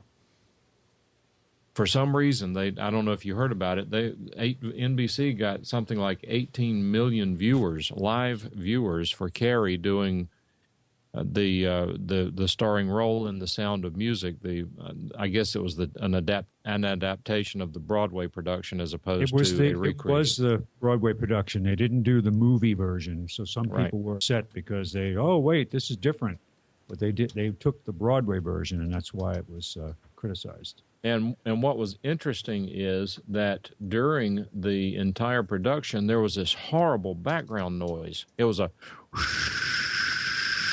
all the way through the entire production, and which is just boggles my mind that they could not get rid of that during this major show with 18 million. It took a lot of criticism from people because of the noise, particularly if you had a TV system with a great sound system to it. The noise was just overbearing. If you're listening on headphones, I can't imagine what it would have sounded like. But what was happening as we were watching it, we were debating as to how much of the audio was really live and how much of it was pre-recorded. Well, as I watched it, I saw some things in there that I became convinced was pre-recorded. And I'll tell you that, and Gary can verify this, that a lot of times when they say, oh, no, it was 100% live, they're lying. I mean, I even know a musical act that's quite successful. They released a live CD, and the guy would say from the stage, oh, it's all live, no overdubbing, no nothing. And I asked him later, I said, is that true? He said, hell no. He said, every one of the vocals has been overdubbed. He said, he said, you have to if you want it to sound professional. I said, okay. Well, so much for that. But that being said, the microphone, assuming that it was all live, and I have read subsequently that they are sticking to their claim that all of the audio for that production was done live. May have been. I can't say that it was not. But I did learn that a lot of the microphones were placed, in the wireless microphones were inside the hair of the actors. That's a typical, if you go to, it's a typical thing they do. They have a microphone that will actually sit in the center of your forehead. If you look close, you can see a little black dot, and it's a tiny microphone, wireless microphone that sits right about there on your forehead. Well, but they also push it back into your hair so that there is no dot. If like some of the ladies with who are not follically challenged, like two of us here are, they can actually get it to the hairline and it's the same color as the hair. For TV, you'd want to because of the close-ups. On a live stage, unless you're really close in, you don't see it. Yeah. But they were successful enough with this now that they're planning other productions, and it's kind of interesting to see the reaction that it got, because live TV, one of the reasons people. One comment I heard about it and why it was so successful was they said it's kind of like watching live sports or other live events, because you'll see mistakes, and people like to see mistakes and like to see things go bad. I don't. Maybe some people watch it for that reason. We watched it just because we were interested and have always liked the show. Yeah, they rebroadcast Sound of Music last night. And liked Carrie Underwood a lot, who maybe she can't act real great, but she's a fantastic singer. Now, if you're a Psych fan, the Psych musical show is tonight. Yes. Oh, yeah, absolutely. That should be fun. What is it? It's a TV show called Psych, and they're doing the whole episode in the musical format with dancing and everything. I understand that the one gentleman of the two, I can't remember his name right now, has got quite a good voice. Dule Hill. Right. Yeah, he's a professional tap dancer. He's been a professional tap dancer for a while. He was a protege of. I'll bet you can see the one in my hair. You might as well stick it to your is head embedded, with duct tape, Amnon. Yours is surgically embedded. Yep. Oh yeah, I see it now. Yeah. Doesn't it sound good though? It's barely visible. Just barely. But by the way, going back to that Sound of Music show, the theory is that there was a malfunctioning wireless microphone receiver feeding the audio, and for some reason they just never turned it off. And they never knew it throughout the show. It could be that they don't get a lot of experience doing things live. A live production on Broadway. I mean, from a musical perspective. No, people who produce musicals. They named there was actually a lady who did the production on it who had done quite a few live things. In fact, from what was told, she had done most of the live big events on television. And and this part I'm not sure about it, so anybody wants to correct me, feel free. But I thought she was even involved with a number of seasons on American Idol. So she's done a lot of live television. Of course, American Idol's not live anymore, but there's a slight delay on it. This has nothing to do with what kind of experience they have. It's the staff behind the scene. Well, I understand, but Amnon, we would not continue this show with the kind of background noise that was. That's in what that I mean. Show. Because I mean that's going to one fader and turning it off, and during a commercial break swapping out the receiver or the transmitter or whatever. I just don't get it. And what would be interesting to learn is whether, and if the rebroadcast had that noise in it, it would be interesting to know, because they should have recorded the audio and multi-channel sound, and they should have been able, and the replay, to go back in, find the channel that was creating the noise, and eliminate it. But I don't know. I'm just out here in flyover country trying to figure out what the real pros are doing. Like she said, I don't get it.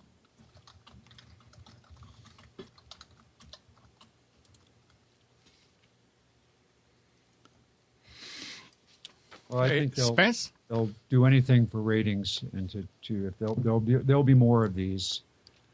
And from a ratings perspective, it did really well. Well, what's the incentive, though? Is what? What's the incentive? I mean, the ratings I understand, but why do it live? And I'll tell you why I'm asking the question, because even lately, even with Rick's House show that we do on Saturday mornings, the live radio show, we're debating whether to even continue to do it live or whether to pre-record the show. Because what is the real, I mean, back in the old days, old radio was live, almost all radio was live before automation systems. Now almost none of it is live. And do people, internet broadcasting, how many people actually participate in a live broadcast versus the number of people who watch it later? Is live the best thing anymore? Is it even attractive much anymore, but for interaction with the chat room? That's what it's for people to call in and ask questions. That's the only thing. Otherwise, I mean, a lot of people take their live show and edit it to the point that it's shorter, or they take out uninteresting stuff and they post it like after it was edited, which they could have done to begin with. Would not your cost also be down for a live production like that, as opposed to recorded and all the post-production and everything you would do afterwards? Well, I don't know. I mean, it's possible. For example, the question, I think, is somewhat analogized to making a live recording with a band. You record them live in concert, and you're done with the recording in 2 hours, as opposed to spending 2 months in a recording studio. That may be part of it, but even generally speaking, for example, in that circumstance, they usually have to record the band over 2 or 3 nights because certain songs turn out better than others because of the nature of a live performance. I don't know. I mean, certainly you make a great point, Bruce, in that when you start asking what, when, where, how, and why, you certainly need to look at the economic impact of those decisions. And if it saves a few $1 million to do it live, warts and all, then and particularly if it appeals to the audience to want to watch it live and try to pick out the flubs, so be it. Didn't they do live episodes of House and a couple of other TV shows? I don't think they did live House. I could be wrong, but I watched, as far as I know, every show. I know they did somewhere the reason I say that is I know they did somewhere they recorded them on a Canon D5 or digital. They recorded the whole show on a digital DSLR. Mm-hmm. That, and they do single camera episodes. But I don't think they can do a timed show that has to fit in a certain slot. They can't do it live because there's always something that's going to happen. Then what are you going to do? Well, on that Sound of Music thing, they had to walk between sets like they do on a Broadway production. Mm-hmm. Instead of doing the scan away from it, they actually showed them walking through the set wall into the next set. They walked out of I forget where it was now. They walked out of. But I mean, in a musical like this, I'm sure there's more leeway in saying, okay, you know what? Forget about this song. We don't have time for it because we got in trouble earlier with that. But on a story that has a beginning, a middle, and an end, you can't skip before you know what's going to happen. On a musical show, you can go to the last song and say, hey, we're going to be in trouble, so one before the last or whatever. No, skip that. We don't have time for that. So I don't know that they would. They worked it out way in advance. Yeah, massive rehearsals. Yeah. And in fact, it brings up an interesting point, or reminds me of an interesting point that I was talking with a lady at my bank. I don't know, a week ago. We were talking about some. It's a long story, but bottom line is her background is she was a music major, and she said, "Can you imagine? I have a degree in music, and I'm sitting here working at a bank." And to which I replied to her, I said, believe it or not, there's actually some research that suggests that music majors are probably the best employees to hire in detail-oriented businesses. And she said, why is that? And I said, because whenever you're playing music, you don't have to get it approximately right. You have to get it exactly right. And if you're playing in a group and get it wrong, you stick out like a sore thumb. There's a major incentive to get split-second timing precision in the music business, and if that translates into the way you conduct yourself in the business world, and that has shown itself to be true in many cases. I mean, you can get losers and everything, but bottom line is, if you're in a manufacturing business where you need precision, someone applies for a job, if they have a music degree and if they've been successful with it, then it might be worth considering. That's why they say it's good to get little kids into band. So they learn. Well, I hadn't thought about. I mean, I do think there are benefits to getting kids into the band and the music program. I agree with that, but I had not thought about it in that regard, and I think I agree with you. So, Nick. Yes. What happened? My computer finally crashed. It was the weight of all that snow. Well, no, I was running the live stream since like 9 o'clock last night, so. Get a Mac. So I ran out of. I saw the memory was getting pretty high, and I was going to do a reboot, but it finally caught up and it crashed. This has been the week of computer gremlins for sure. I mean, no, I wouldn't call that a gremlin. I mean, I was running a 2 megabit live stream for over 12 hours. I mean, yeah, you need to see the exact detail of every snowflake, of course. Oh, not with my camera, you don't. I was looking around at just comments about live musical theater on television, and I found this columnist who has on Variety that was talking about reasons why it's a good thing And his one comment was, "Live means live." NBC got away with it, but airing the program live on the East Coast and delayed on the West Coast seemed like a mistake. He said, "In this day and age where social media has eradicated time zones and award shows are carried live simultaneously, it seems like everyone should have had a chance to share in the live experience." And this is the funny thing. If someone throws up on stage, I want to see it, not read about it on Twitter. Well, that's a problem. That's a very real problem. Yep. I mean, think about the network quote-unquote newscasters. If they do a story at 6:30 Eastern, breaking news, by the time that story is being aired out in La La Land, California, they have to do it. They have to they can't just replay that newscast because now the news is 3 hours old. Yep. No, if whatever angle they use to do this stuff and it gets ratings, they'll do it. Well, that's the business they're in. I don't have a problem with that. And I mean, my brother did not like live musical recordings. He didn't like the quality of them. He just didn't like it. I've always very much liked live recordings, and if it's a band that I liked and they did a live recording, I would buy the live album or CD of the songs I already had because it was a different performance of it, and I enjoyed it as much because I think there's a certain level of enthusiasm and certainly stress and emphasis on certain things in a live performance that you don't get out of a prepared performance. I think that's what one of the benefits is of live internet broadcasting. I mean, I know people, for example, that, and you've seen it too, and I'm sort of being a little funny here, but people who will get on a live broadcast, they will talk normally, and then all of a sudden they decide to pre-record one, and now they become very animated.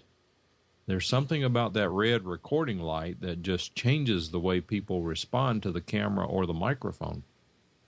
It's called red light fever. I'll give you a great example of why live recordings are great. One of my favorite all-time live recordings is Peter Frampton. Do you feel like we do? Yeah. That is, and when they play that on the radio, they got to play the whole 10 minutes of it. You can't just play the part of it. It's just such an amazing performance. There's many like that. Was it Boston? Boston was all done. They didn't do any concert. They didn't do everything. They did was designed specifically for live production. They didn't want to have a studio version because they wanted they were purists. Well, I'm not sure if what I'm saying is disagreeing with what you just said, but all of Boston's stuff was all studio stuff. I mean, they've done some live recordings. So there's some on their CD, but maybe I had it. Well, I thought it was where they wanted everything they did. They wanted to be able to do it. So if you were playing a specific song or one instrument, that you weren't doing it twice, right? So that you could play live, it would sound the same. Right, but it was. I'm not disagreeing with that because Tom Scholz, the guitarist and the leader of the group, is very much a genius in a lot of things. Even though lately he has taken some very serious criticism from pros in the industry for comments he made about digital recording techniques. But back in the old days, he built his own studio. The stuff, most of it was recorded at his own home studio, where he had two Scully 24-track tape recorders.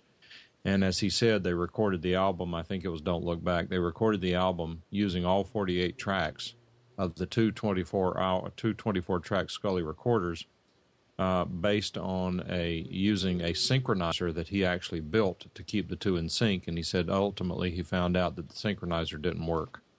So he had to go back and mix the album by manually synchronizing the two 24-track recorders all the way. Speaking of multi-track, you remember "Night at the Opera" by Queen? Yep. Freddie Mercury's voice appears on that track, as I recall. It was something over 90 times.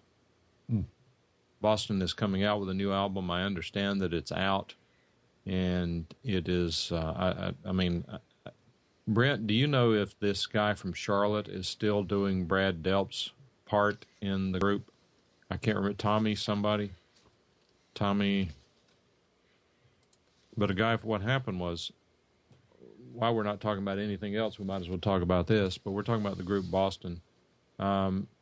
Their lead singer, just an extraordinarily talented guy, was a fellow by the name of Brad Delp, D-E-L-P, and just extraordinary, unbelievable. I saw him live. I was very impressed with him.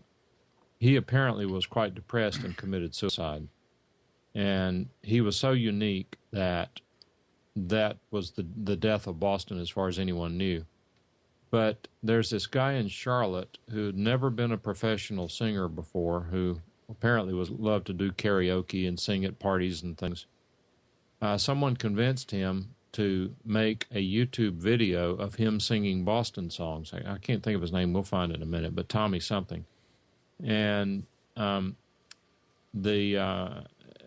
you know how these stories go. You always get something wrong. But anyway, somehow somebody sent this link of Tommy, what's his name, performing Boston songs it got to either Tom Scholl's or his wife. I don't recall which. I think it was Tom Scholl's wife. And whoever it was, the other spouse walked up. They were listening to it over and over again, and I think Scholes walked up to his wife and said, "Why are you listening to all that? Why are you listening to Brad?" And she said, "That's not Brad." He said, "Of course it's Brad." "No, it's not." And so they looked at it, and sure enough, it was this guy, Tommy, whatever his name is. Long story short, he became lead singer for Boston, that was his first job in a band. It's kind of like the Justin Bieber on YouTube thing, I guess. Justin Bieber? Whatever. He's alive. Morning, Andrew. Wow. It's 11:15. He's up. He's alive. Mike? What? Talk shoe. What? I want to bring talk shoe back. Why? Why not? You got enough computers? Yeah. Do you think our logins and everything are still the same? Yes. I've been on it in the past 2 or 3 weeks.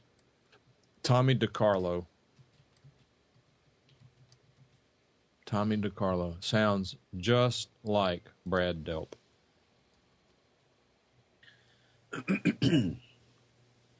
Yeah, I don't know about TalkShoe much anymore. I'm going to go there now and see what's happening, but I know Bruce uses them regularly for his work, and as he has said here previously, he experienced some server issues. I don't know if those Who is? Bruce. Bruce, you use TalkShoe?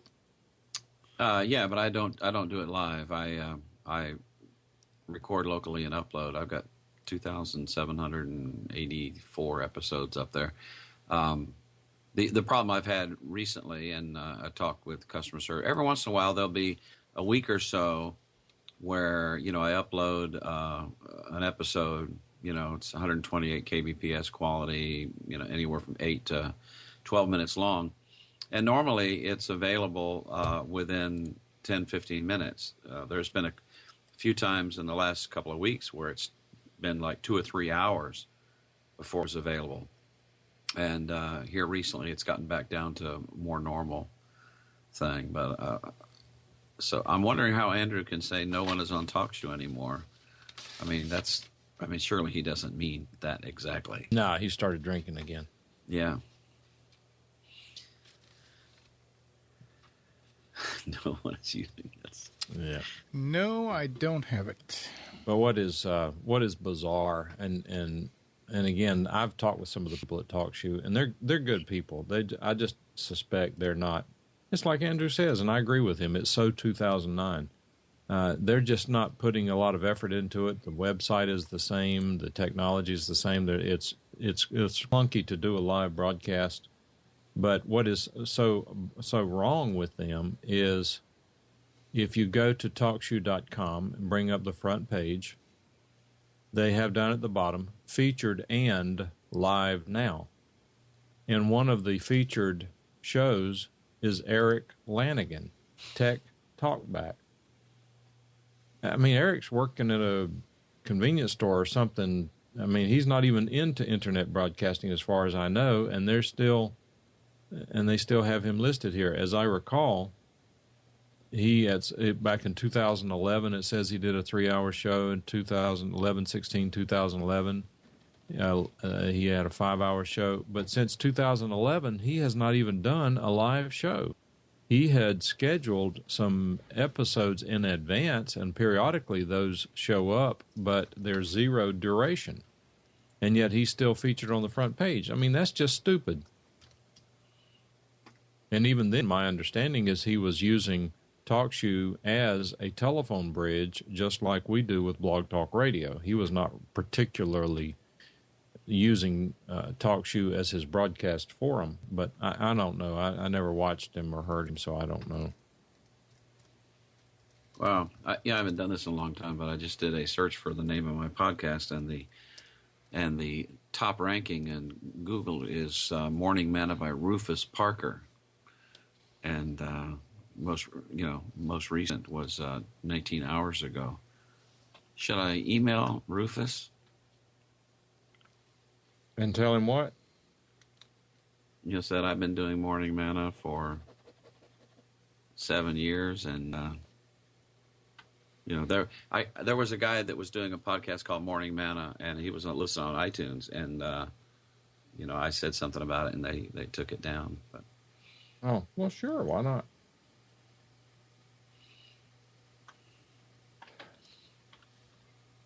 But I like the guys. There's actually if I knew they were stable, there's actually a little deal I'd cut with them to enable us to use them as a telephone bridge, which also, the benefit to them, to us using them as a telephone bridge, the benefit to them is that it would also include content, broadcast content, which these sites have to have content. Mm-hmm.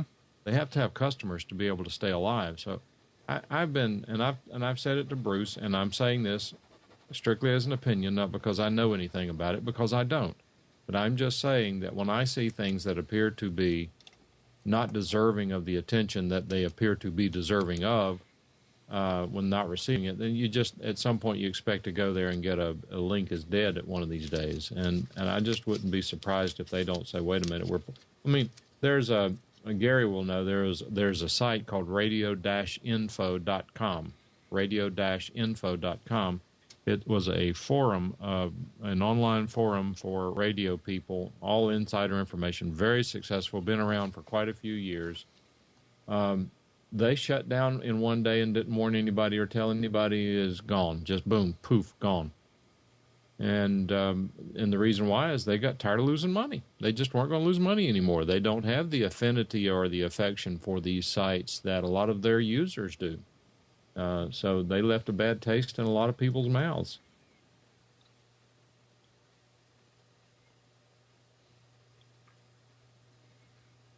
Well, but I mean, it's fine if we can get to TalkShoe and get people to listen over there too, and give them something while they're giving us something.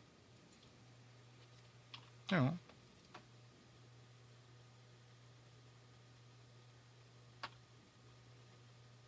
What? Yeah, Eric's last broadcast was in 2011 on TalkShoe.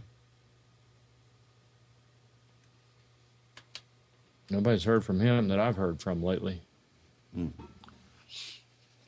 I don't know. Maybe he's back to doing the show. No, he's not.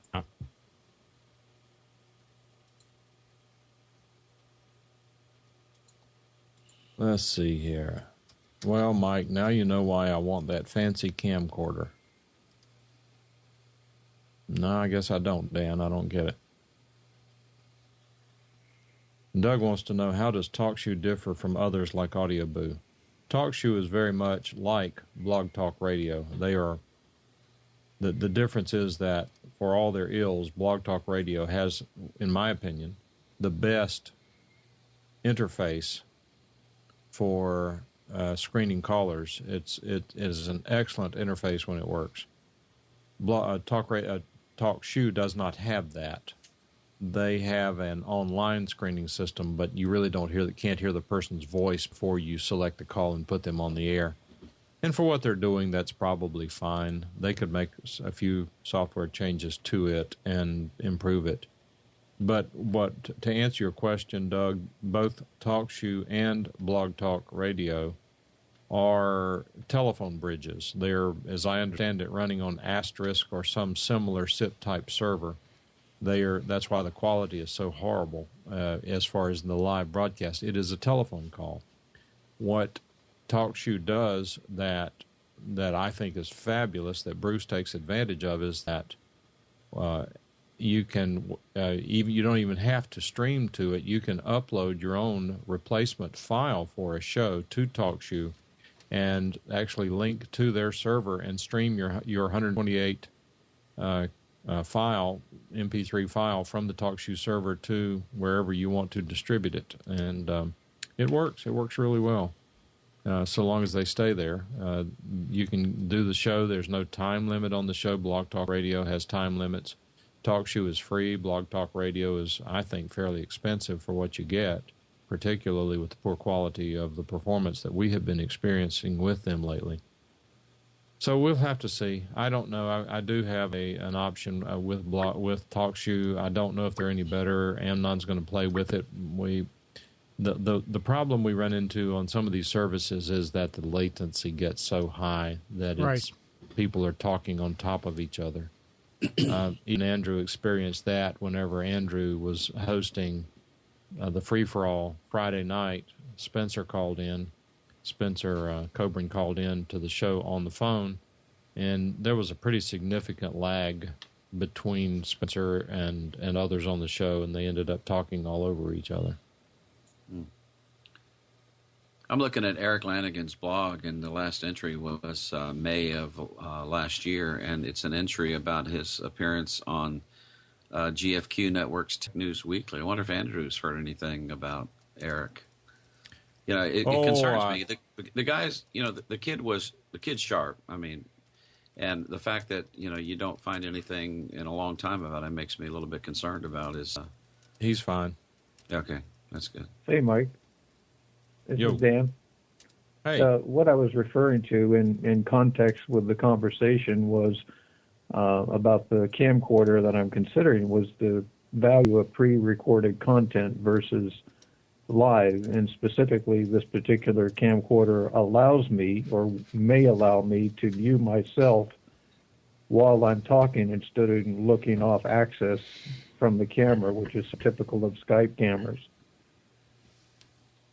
Well, I mean, look, when it comes to video production, there are certain things that are going to be recorded. I mean, you see these helicopters, gyrocopters, whatever they are, with hero cameras flying over Niagara Falls taking pictures you've never seen before.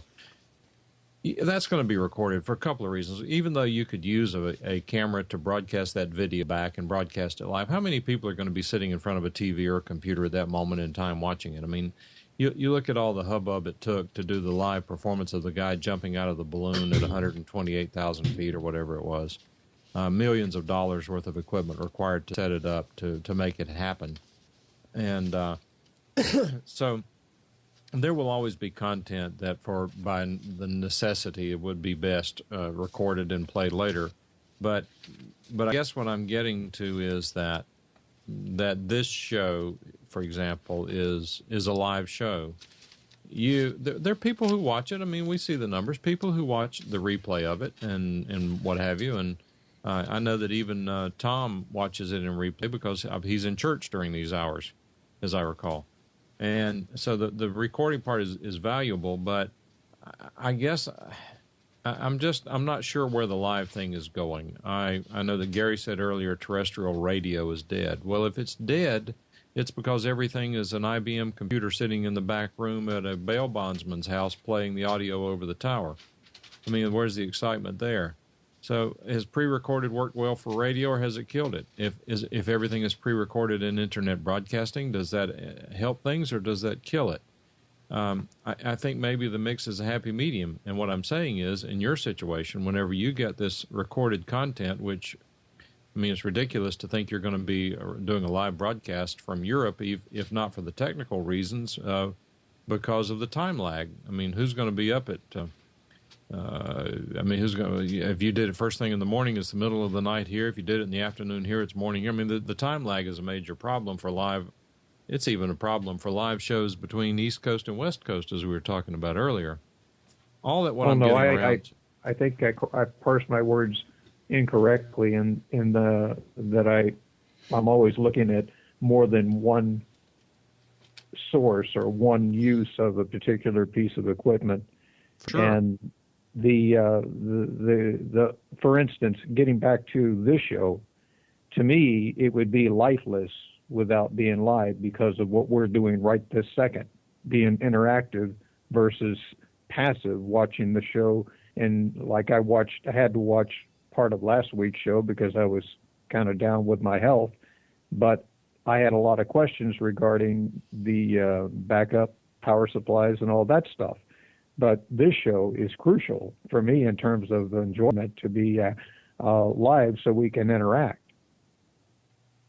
Well, I appreciate that, and I agree with you. I think that it has some value in listening back if we cover the topic that interests you, but if we go off on a tangent for lack of other content and it's not something that interests you, you're right. You don't have the ability to call in and redirect us to something that would help you. So I agree that the value in this program certainly is in the live part. Having said that, I see some shows that are live that are attracting 4, 5, 6 live viewers and then get 1,000 downloads as a podcast. So maybe they're okay. I don't know the answer to these questions. It's the industry, the podcasting industry is so infinitesimally, microscopically small in the scheme of things that the numbers and the resources are not there. I mean, there are guys who are trying to make the industry look like it's big stuff, like they're getting rich in it, like they're living out of it, and it's just not true. The number of people who are able to live on podcasting, true podcasting, probably you can count on one hand. There are people who are using internet broadcasting and podcasting to promote their businesses, to increase awareness of their ancillary services and products, and that's fine. That's a fabulous use of the technology, and I support it 100%. But that's not making a living podcasting. I mean, there are guys out there, we call them snake oil salesmen, who are selling bald-faced lies. And pay me. You were saying? I agree. I guess because it is a small market. I mean, if it wasn't for the user form, I probably wouldn't have even considered this. I would never do it for money. I do it for enjoyment, and it's also a learning experience of a technology that appeals to me. Had I known about all of this years ago, I would have probably gone into engineering and broadcasting because it seems very fascinating to me. Well, if I'd have known you were trying to get into it, I would have talked you out of it because broadcast engineering is one of the most thankless jobs out there. I grew up in it, doing it, and I don't mind telling you, I was pretty darn good at it. But the reality is that with the consolidation of terrestrial media in this country, the broadcast engineer right now, I mean, you hear this about school teachers, you hear it about firefighters and all that, but the broadcast engineer is one of the most underappreciated positions in technology as far as I'm concerned, because what happens is you have all these bean counters and these major consolidated broadcasting chains who do not understand engineering. They don't know anything about it. They're only looking at bottom line. They might own 50 radio stations, and they want to take engineers and spread them as thinly as they can across those stations. And as far as they're on the air, as far as they're concerned, everything is going well. What they don't understand is that to keep a broadcast facility functioning well and not having a lot of downtime, you have to do things like preventative maintenance. Maintenance requires spare parts. It requires time. A lot of the work has to be done in the middle of the night whenever the listenership is at its lowest, in case you have to take the station off the air or go to a backup transmitter or switch to another studio. Or I mean, it's a thankless job. If my son wanted to go into it, I'd talk him out of it. Having said that, my son is a professional musician, works here in the Scottsdale area, and just based on what I've learned from you and others, I've been able to cross-pollinate some of that knowledge onto him in terms of the recording aspect of his business. And you start talking about things like threshold, ratio, and attack and release. He has no clue what I was talking about, yet he's drawing a pretty good income playing music. Right, but see, that's interesting because those things directly impact his ability to provide his craft to others in recorded content. He is impacted by how compressors work and what a threshold is, what ratios are, what a dynamic mic. But the difference is that the recording industry is loaded with people who know how to do recordings. The good ones are few and far between, but there are a lot of guys who can handle that. And if you get in front of someone who knows how to do a good job, not only might your son be an extremely accomplished musician in top of the drawer, but the likelihood that he would become an equally good recording engineer is slim to none. I don't have the time or the skills, the expertise, or the inclination to become a world-class recording engineer. I know how to do recording engineering, and I'm not bad at it. But I'm not going to win any awards like some of these guys that I respect and whose articles and posts and things that I read and communicate with them. But it's like anything else. Whatever you do for a living, there are rock stars in the technology, and then there's everybody else. And in the recording business, the good news is that you can almost always find someone who's close to being a rock star in any major metropolitan area. So the resources available to you that you don't need to go out, and your son does not need to become a professional recording engineer to be able to use that service for his craft. Don't you need to draw a distinction between a recording engineer and a broadcast engineer? I mean, totally. How many people out there listening to radio driving around their particular town are making their decision on station based on the audio quality of that station? They're rather making that decision based on genre.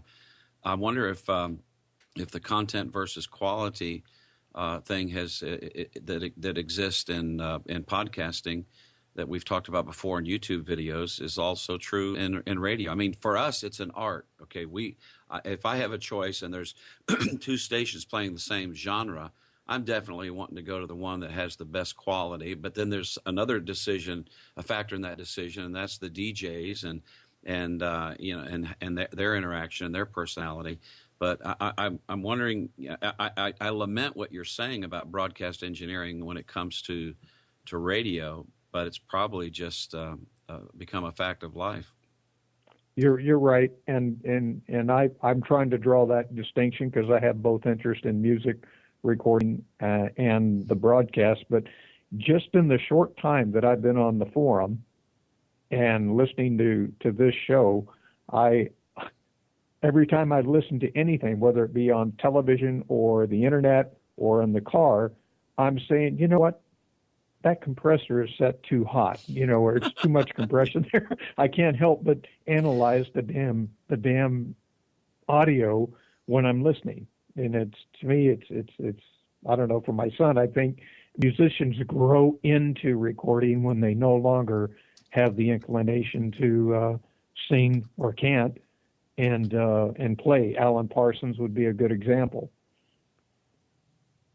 Well, you can get bored with it too. I mean, I'm not a musician. I own guitars and I love playing with them, but I'm certainly no accomplished musician. Never have been, never will be. I tried, it didn't work. But even then, I mean, the guys who are probably like your son, who's accomplished, you got to move on too. I mean, at some point you're hot, and at some point you're cold, and you always have to pay the rent. So people look to broaden their horizons and to actually try to marry other technologies into the loves of their life, which is music. So you do see a lot of musicians who expand into engineering, recording engineering, because they are intrigued by the technology. But you make an interesting point in that it's actually and I would be interested in your opinion on this, it's actually somewhat of a curse to be able to hear the problems with audio. Because, I mean, if you're listening, for example, and Gary can attest to this, that radio stations, they'll get these PDs and all these morons who think they know it all, who will insist that they crank the compressor up, that, boy, we got to squeeze this, squeeze that. We need to add an Optimod, and we need to add an Omnia processor in series. And I mean, you end up getting the station to the point that it's just not listenable and it's highly fatiguing. But the engineer has to do what the station says that he's going to do, or they're going to find someone else to do it. So that being said, once you learn how to hear the problem with the audio, it's somewhat of a curse, because it's an analogy, I guess, that let's say that you become a house painter, so that you walk into a room, the first thing you focus on is where a brush stroke was missed in painting the wall. Now, every time you walk into the room, the first thing you focus on is that brush stroke where it was missed, not how well 98% of the wall was painted, but how 2% of it was not done well. And that's kind of the nature of the beast. And and I'll give you another parallel. This one you will directly relate to. For your son to be an accomplished musician, he has to have an excellent sense of pitch. Right? Yes. Right.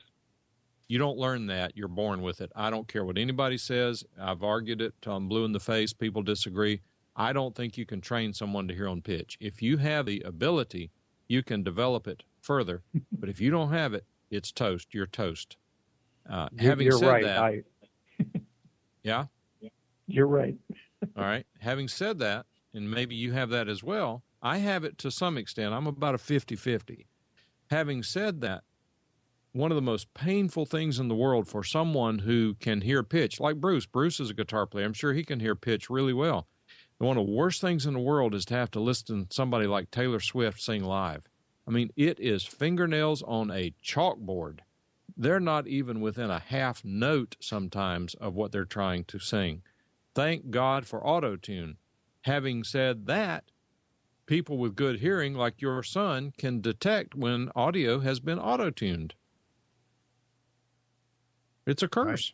I sit there and watch live shows like American Idol, and I'll start to twist in my chair because I can hear. And the for some reason the judges, oh, that was fantastic, and then when they say, oh, you're a little pitchy here, a little pitchy there, it's like, no, I didn't hear it that bad, but when it's really off, they don't hear it. Well, there's a reason for that. And the reason is that, and maybe Dan, maybe you can clarify me on this because I'm not a musician. I only know what I see, read, hear, feel, taste, touch. But the reason that it is that way is it has a lot to do with how loud the music is in the venue. And whenever the music is extremely loud, it's really difficult sometimes to hear the pitch, because the only thing I can figure is that the music is so jumbled up, there's so much reflection of the sound in the room that the pitch, you get lost on the pitch. When it's nice and quiet, when you can actually hear the person singing, unlike some of the quiet songs, the pitch becomes a lot more obvious. We're listening at a normal volume on TV. We get to hear pitch better than the judges get to hear it sometimes. That's the way it has been explained to me. And I am told that at American Idol, the sound inside the studio is deafening. Having been to a Brad Paisley concert, I can attest that these musical people have gone crazy on the sound stuff. I mean, I'm almost deaf now because of the abuse of my ears when I was young. God help our kids. Oh, I was just saying, I wear earplugs to concerts now, foam earplugs, and it actually helps me hear better. I can understand a lot better when I've got those in. I'm filtering out all the crazy, crazy high volume. No, you're right. Getting back to something. Go ahead. You're right. I attended Paparazzi's last live concert, and it was in El Centro, California, of all places, which still baffles the heck out of me. And he sounded horrible. But you're right. And getting back to something that is going on in chat with regard to broadcast engineering versus IT, Jeff, Bundy is saying that it sounds like the description of broadcast engineering is the same as IT. Mm-hmm. And Gary makes the point that I meant to make in that in days of old, what made a and Gary, tell me if you disagree with this, but what made a broadcast engineer stand out in the old days is if he knew how to fix a transmitter. Now, even on tower work, antenna tuning units, antenna bays, coaxial cables, a lot of that stuff you could bring in consultants to do because it's not something you did every day, and most broadcast engineers did not have the equipment to handle these more complicated issues. And not even every engineer has, for example, an operating impedance bridge to adjust the antenna tuning unit at a tower. So at least in the small stations, you'd hire someone. See you, Gene. At least they would hire someone to come in and do the work. However, the engineer who could not keep a transmitter on the air had no value at all. And a lot of course, the transmitters of old were all tube type. And if you didn't know what a screen blocking capacitor is on a final tube and PA amplifiers and all that, you're out of luck. So that guy had value. Now, over time, as things became solid state, not only are there solid state transmitters, but of course computers found their way into radio stations to the point now that I don't know what the number is, but whatever radio station you listen to, there's about a 98% chance that it's all computers. There may be a live show here and there, but even then it's computer assist. And meaning that if you were an old transmitter engineer and didn't take time to learn IT, your value has now disappeared again. If someone who comes along who understands computers and fixes transmitters, he's going to get your job. Thankfully, there aren't a lot of people getting into broadcast engineering. I don't know why anyone would do it. I mean, Gary's gotten rich being an independent broadcast engineer because he can charge whatever he wants. But yeah, Lou Parrish. Yeah, is he still around? So anyway, it's. I guess I would describe it like this, based on what I've seen, is that there's plenty of work for good broadcast engineers, but it's you got to be willing to do the work, and you got to know what you're doing. You got to be ready for them to take you and give you enough work for 4 people and be willing to do it.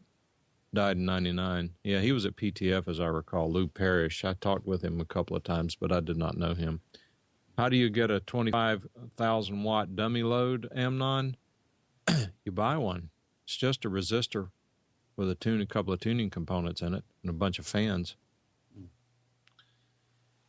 Let me ask you a question, Mike. You had some interesting Twitter dialogue I was following between you and XSplit and your question regarding Wirecast and everything. I thought it was pretty good the way they were, dialoguing and coming back to you.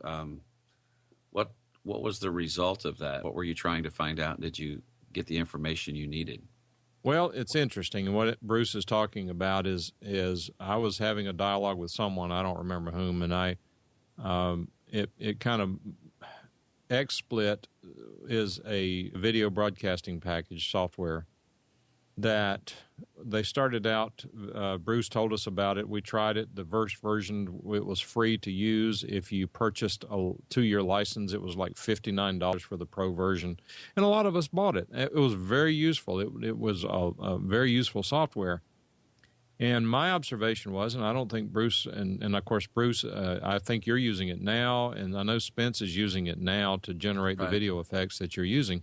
Mm-hmm. And the 2-year license is coming due. Well, my observation is that once it went version 1.0, once it was released and the license started ticking by, it's been very buggy for me. I've seen you guys, XSplit crashed, or XSplit, I had to reboot the computer, or XSplit's lagging this. I mean, it just has not been the find that it was whenever we had it in beta, and it seemed to me to be an extraordinary product. So they've started pinging us about renew your license now, do it this week, get an extra 50% extension on it. So I'm debating whether to renew my license, which is due in April.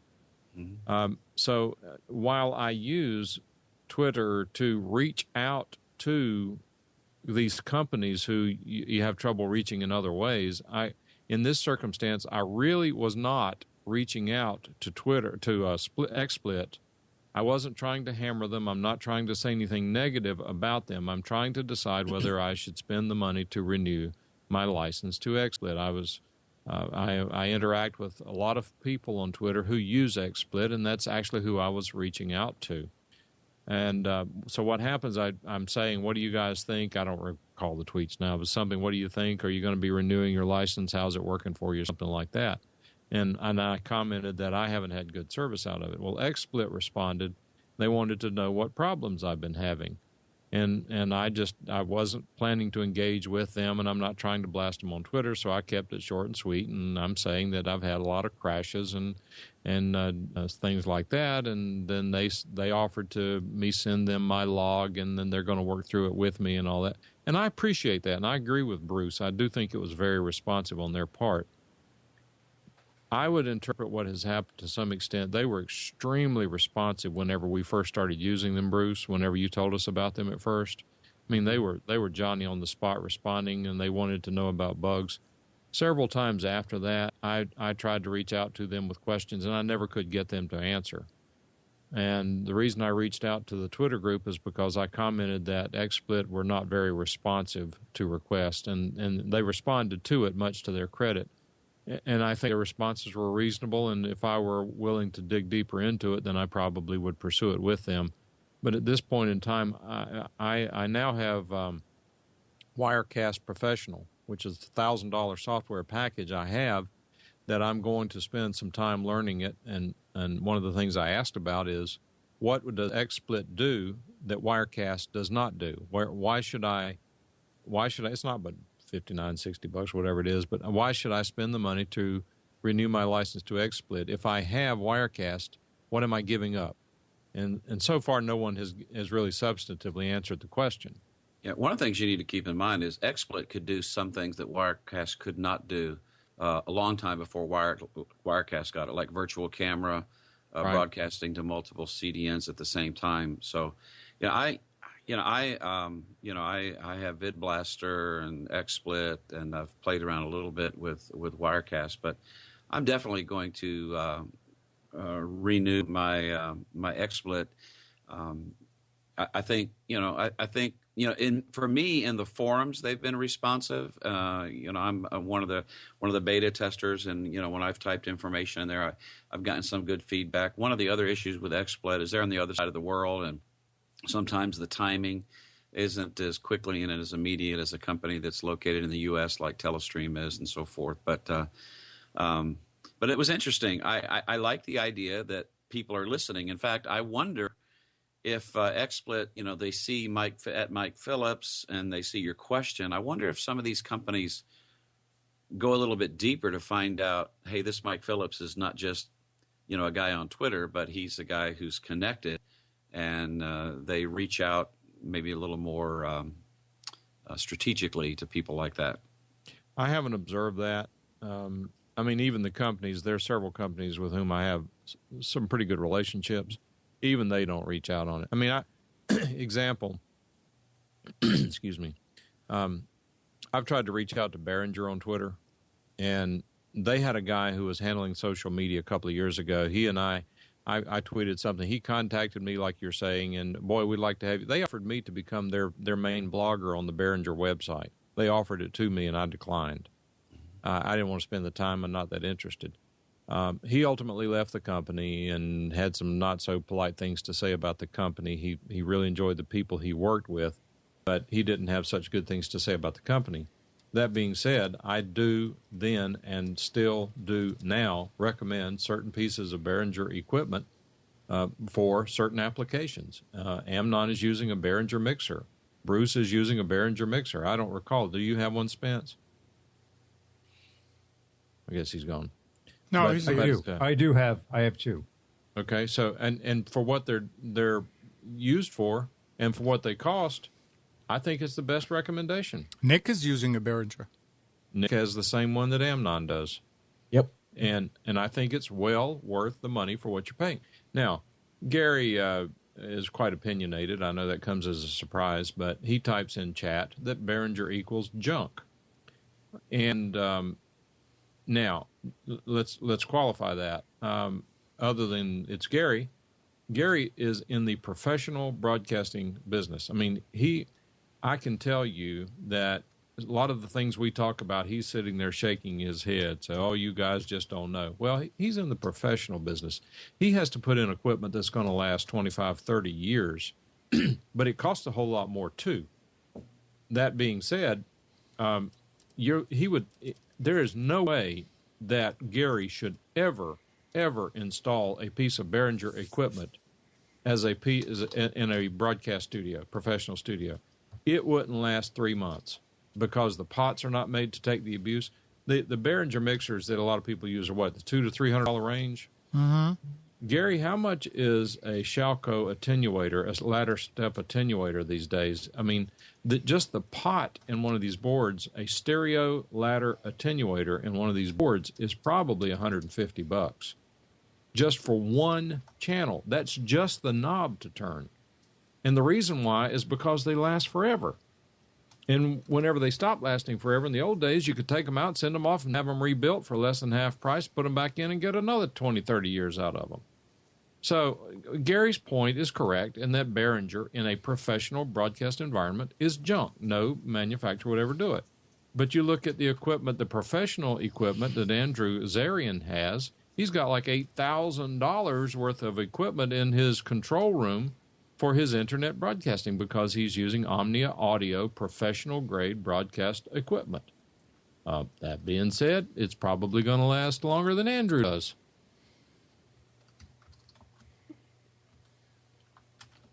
But anyway, I guess to wrap that up, the point was that Behringer has not reached out to me.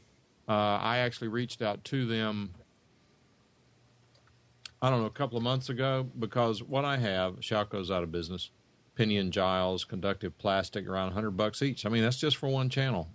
Anyway, I have a lot of people who reach out to me off the air who want help, and there seem to be a lot of people who want to use the Behringer 802 mixer. It's a very small, cute, little helpful mixer. And there's a new Q802. Amnon uses an 802 for a little side project thing that he does, and I've seen them. Nick has one also. But these guys are asking me, well, how do I do this? How do I do that? There are a couple of functions on the 802 that are a little different. It's a Behringer implementation of some things with switching the USB reply back off and on. But I said, okay, if Behringer wants to send me one, I will write up a little how-to, and I will be able to. I mean, I'm not asking for it for free. I don't even want it. I'll send it back to them. Totally unresponsive. Totally unresponsive. So, I mean, I just tell it like I see it, which I will even if they send me stuff for free. We understand, Mike. I wanted to go in a different direction. Spence, do we have specials? Yes, we do. Do you want to do them now? I can do them now. It's 11:27. I can do them right now. Your audio is kind of on the low side. What'd you do? I didn't do nothing.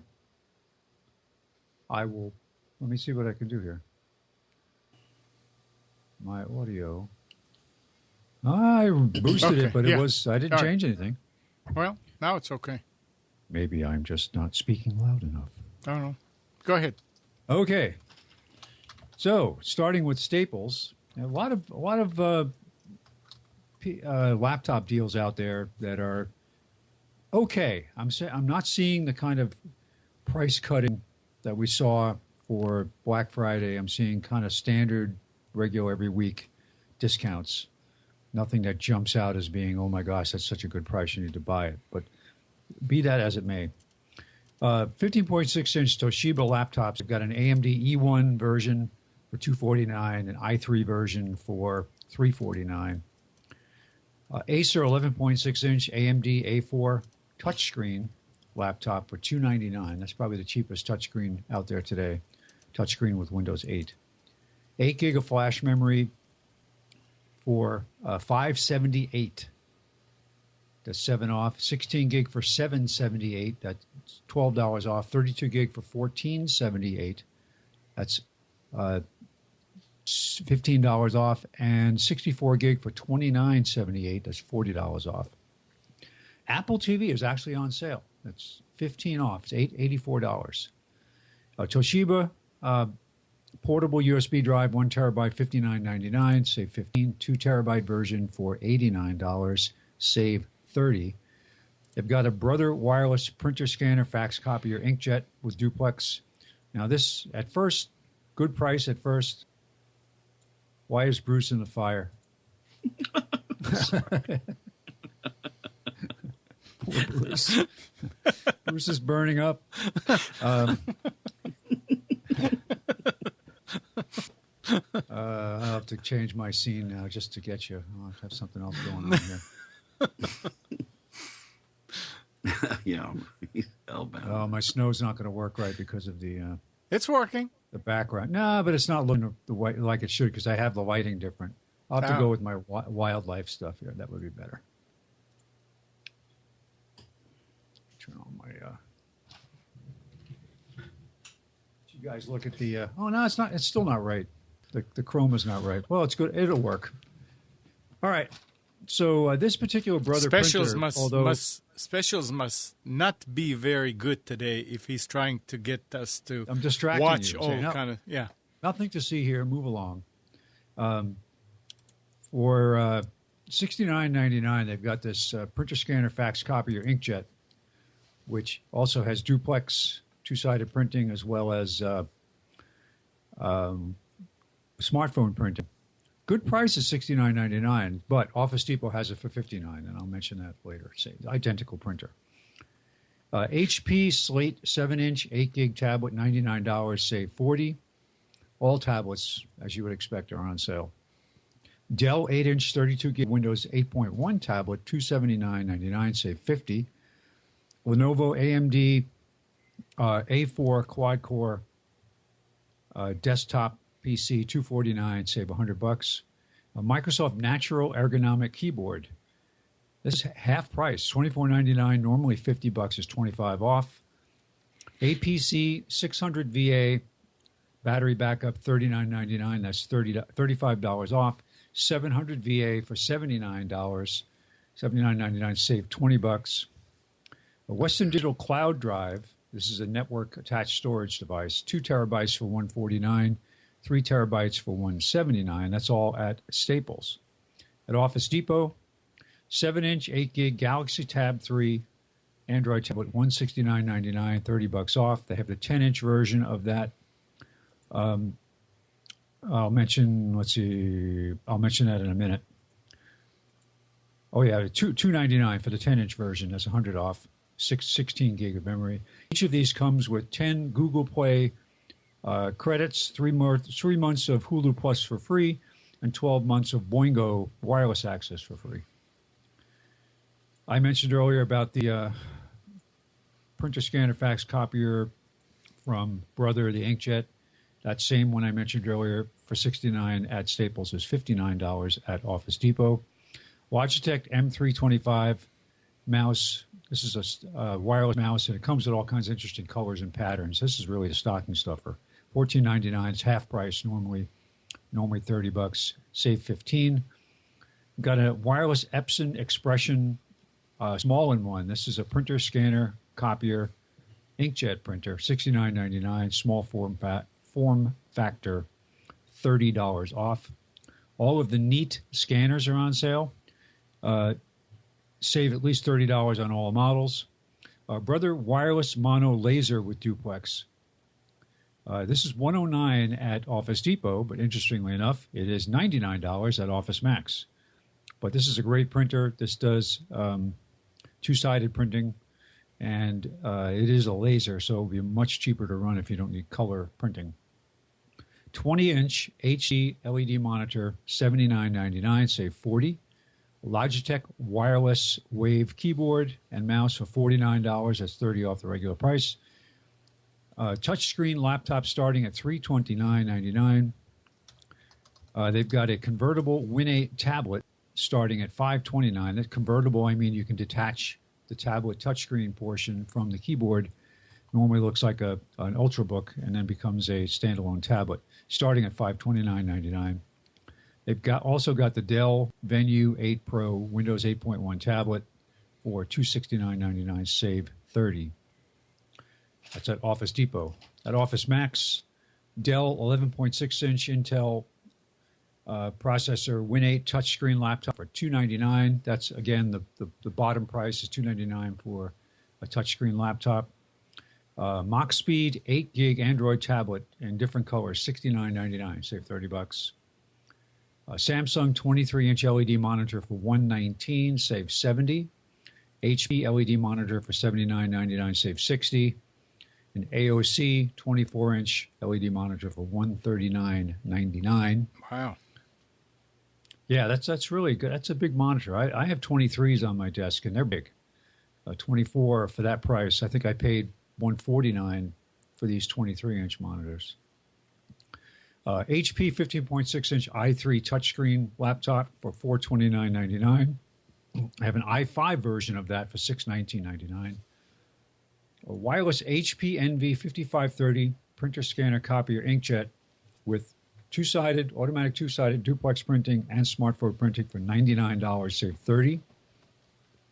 They've got the Brother HL 2270 laser printer. This is the one I mentioned. It was $109 at Office Depot. Well, it's $99 at Office Max. Toshiba USB 3.0 portable hard drive, 500 gig for $49.99. 1 terabyte version for $59.99. 2 terabyte version for $99.99. A 7-inch Lenovo IdeaPad with Android 4.2, $89. That's actually a very nice machine. Lenovo makes a nice product. I'm not sure why the prices have just bottomed out on those. It really dropped a lot. I guess they're not selling very well. But that's at Office Max. At Best Buy, they've got the Roku 2 streaming device, $69.99. And what intrigued me about this, it wasn't so much that it was a pretty good price, was that it now comes the remote actually comes with a headphone jack so that you can have private listening. So if you're sitting there at night, you don't want to disturb somebody else watching something on Roku, you can plug in a set of headphones to the remote and listen privately. I currently have a wireless headset, an older style infrared wireless headset that I plug into the television output to watch privately. So this is very convenient. Voyager Legend Bluetooth headset. This is one that I actually have. Very versatile. Will connect to multiple devices. $64.99. That's $35 off. HP 17.3 AMD A8 laptop for $399. HP 13.3-inch convertible laptop.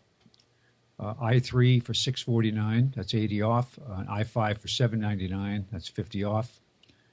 Brother MFC J475 wireless inkjet printer with duplex. It's the same low price that they had at, this is that same printer that was a better price at Office Depot. Continuing along with Best Buy, Acer 20-inch LED screen monitor, $89.99. Logitech K400 wireless keyboard for $19.99, save $20. This is the one that's got the glide pad built in, great for multimedia. Does not require a mouse. That's at Best Buy. And finally at, one. Actually, I have a couple more single line items after Tiger Direct. But the last large technology big box store, D-Link wireless network camera for $59.99. 22-inch gateway LED monitor for $99. Seagate 1 terabyte portable hard drive for $64.99. They've got laptop and desktop memory on sale, same price, 4 gig for $39.99, 8 gig for $69.99, and now it's usually made up of either two 2 gig or two 4 gig memory modules. 23-inch LED HD TV for $119.99. So they can get a TV and a monitor for cheaper than the cost of a monitor in some cases. Crucial 120 gig solid state drive for $99.99. That's at Tiger Direct. Finally, there are two things worth mentioning. One at Walmart, they've got an Acer 11.6-inch touchscreen laptop, AMD A4 processor for $378, and Target has the Samsung Galaxy Tab 3 10.1 for $299, which is $100 off the regular price. And that is it. That is pretty good. That's a lot. There's next Sunday, I guess, will be the bomb, huh? I wonder how the year is going. I wonder if they're going to start doing deeper discounts. We'll see. Yeah. To move some stuff out. I heard that the numbers were down. Retail online was up, but the numbers for actual shopping out there, retail, brick and mortar, were not blowing out any records, which in some cases may not even have met expectations. So, well, they've got a shorter week. It's the one less week between Thanksgiving and Christmas. After Thanksgiving, that's right. So that always hurts retail. And you saw everything appear in the stores magically earlier this year. I think that's why. Yeah. Well, I go to Lowe's about 3 times a day, and this last time I was in there, I've sort of become convinced that their sales floor associates are really good at reading customers, and that is, if you don't need anything, they worry you to death because they can get. I'm fine, thanks. But if you really need something, you can't find one if your life depended on it. I think that there's some sort of way they can read you from about 30 feet away before they approach you. You need to do your kitchen. You need to do your siding. Mike, I got you beat on going to Lowe's. I've been there as much as 4 times a day, and sometimes to 4 different stores. Listen, I'm on first name basis with some of these workers in there. Yeah, I'm getting there. I even know what time Bonnie comes in. I go to the contractor desk now for a lot of stuff. Me too. I walk in. Check out. I'm not going to tell my secret, but I do have my own parking space. I go home for lunch and for supper. Yeah. The rest of the time are at Lowe's, huh? I can give you a valuable critique and the differences between the Cary Crossroads store, the Cary store on Maynard, the Durham store on Fayetteville and Martin Luther King, and the Apex store. All right, what I would like to hear is your analysis of the differences between the store over at Crossroads and the one on Northwest Maynard Road in Cary. I think the Maynard one is actually a better store. For some reason, it's stocked better. I can't, exactly, and also the knowledgeable staff. I just had exactly opposite experience. It's weird because I go. There's one guy that I work with a lot who goes mainly to the Maynard store, and he knows everybody there on a first name basis, and he gets treated really good. I think it's just the one store I was really. I have to say, it's actually a 5th store that I've been to, the one on Glenwood. And each one of them is stocked differently. Each one of them is run differently. And it's day to day. Depends. But I've had good luck at the Maynard store. Well, I have too, but I'm saying that there are some things that they throw away that I want. I've been picking up a few for a little project. And when I go over to the Maynard store, they're giving them to me if they're available. Most of the time they're not. I went just out on a lark. I went over to the Crossroads store, went back to the back where they have the stuff. And I'm saying, oh, no, they probably got people worrying them to death for this, and they don't know I'm never in here, da-da-da. Boy, that guy took me under his arm. He showed me where there were some. He said, by the way, there's a whole stash of it out here. You want? And took me out back behind the store and loaded up a cart full of this stuff. I mean, let me tell you, Bruce is talking about Home Depot. Nothing we're saying here is anything at all negative about Home Depot. I don't have anything good or bad to say about them. I don't know much about them except that Lowe's is closer for me. But in talking about Lowe's, and Amnon knows what I'm talking about, but over the last 3 or 4 months, I've learned an awful lot about the internal workings of Lowe's Corporation. And I am happy to say that I am impressed. If you are a customer of Lowe's Home Improvement Stores, the company is going to back you up all the way to the top guy.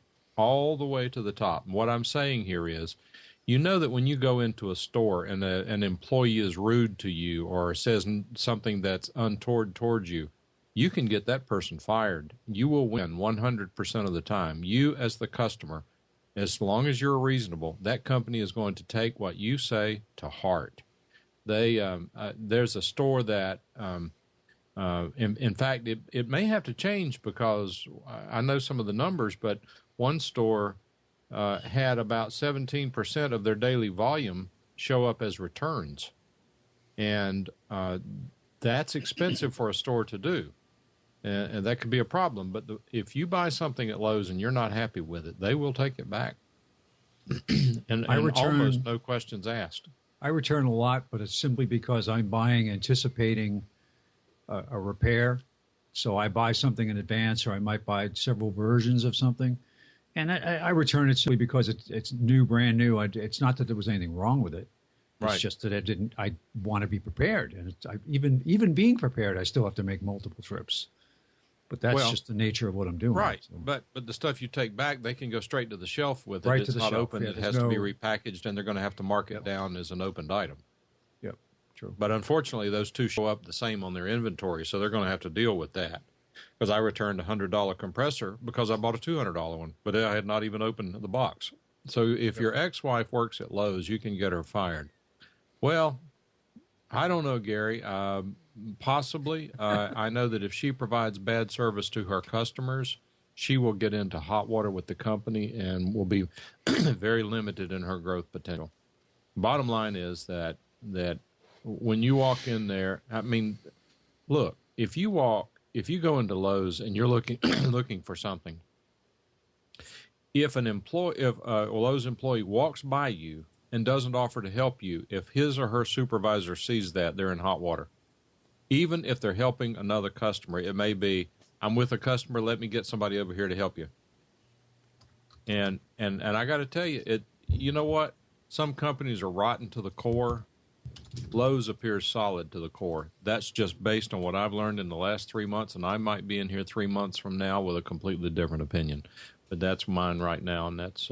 Well, I found out that the guys that work in the electrical department in Home Depot, and I'm talking about where you buy raw material, are a lot more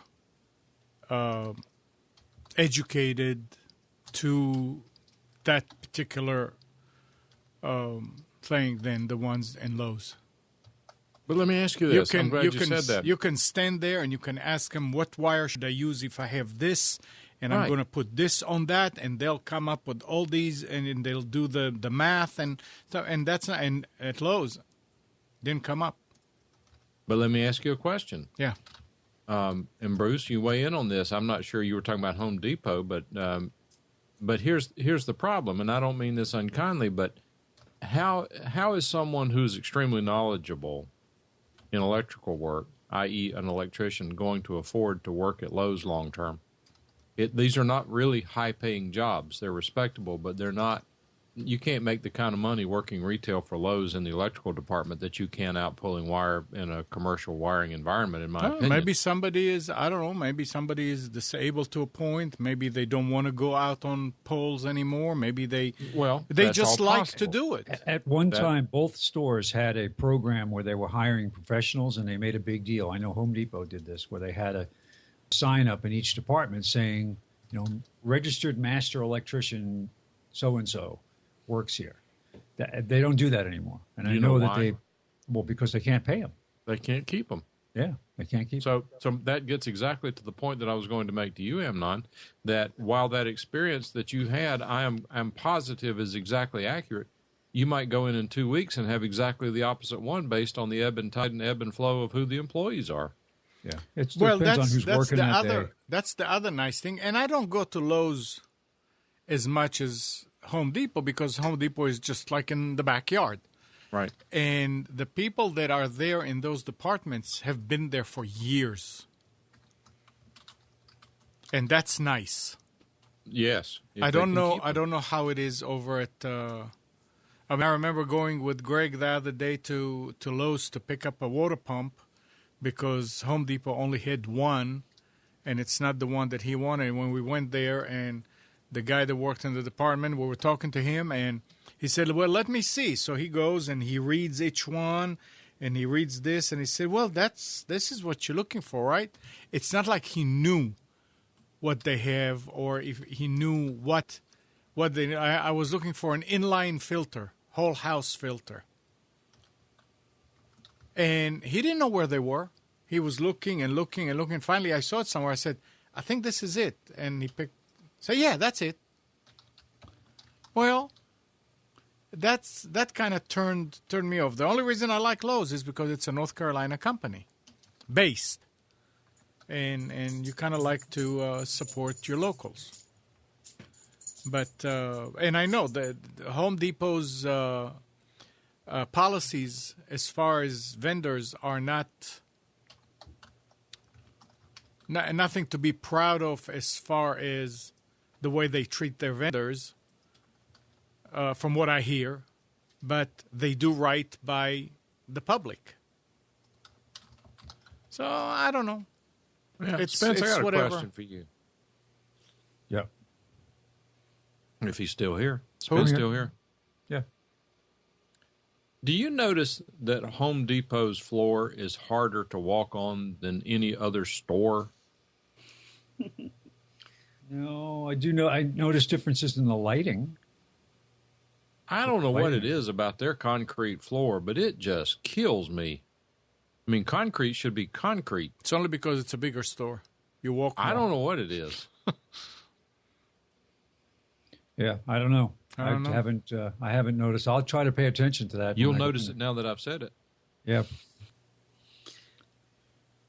Anyway, it does I don't look know. hard. It must be there. They must be in Lowe's. They have a machine in the back that puts marijuana into the air. I don't know. Whatever Makes you works. feel better. I wanted to finish up one little comment I was making on XSplit because I didn't want to come back sound like I was dogging on them. I'm not under any circumstances. If I were using XSplit on a regular basis for a project, I would instantly renew it, no questions asked. Absolutely would not disturb my workflow for the sake of the price of the license, which I think is very reasonable. That being said, Bruce, your comment about Wirecast people not paying the price to get it for review purposes, that may be true, but I'm not aware of anyone I know who has gotten it for free who is under any obligation to provide any sort of review, positive or negative. Maybe, I mean, that may be a wink and a nod kind of thing. It may be that, you let them have it and they're going to say nice things about it, but I don't work that way. Oh, yeah, absolutely not. hey, Bruce. Yeah. Google's approach to bringing older C software to the browser is demonstrated in bringing the 80s era Amiga OS to Chrome. The native client technology runs software written to run on a particular processor at close to the speeds that native software runs.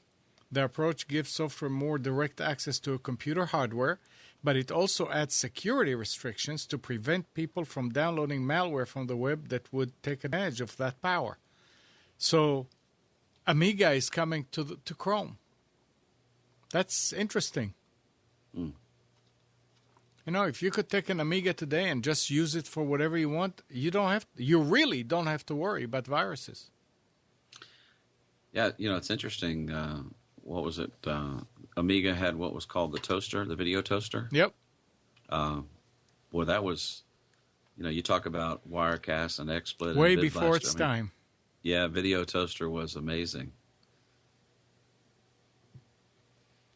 Yep.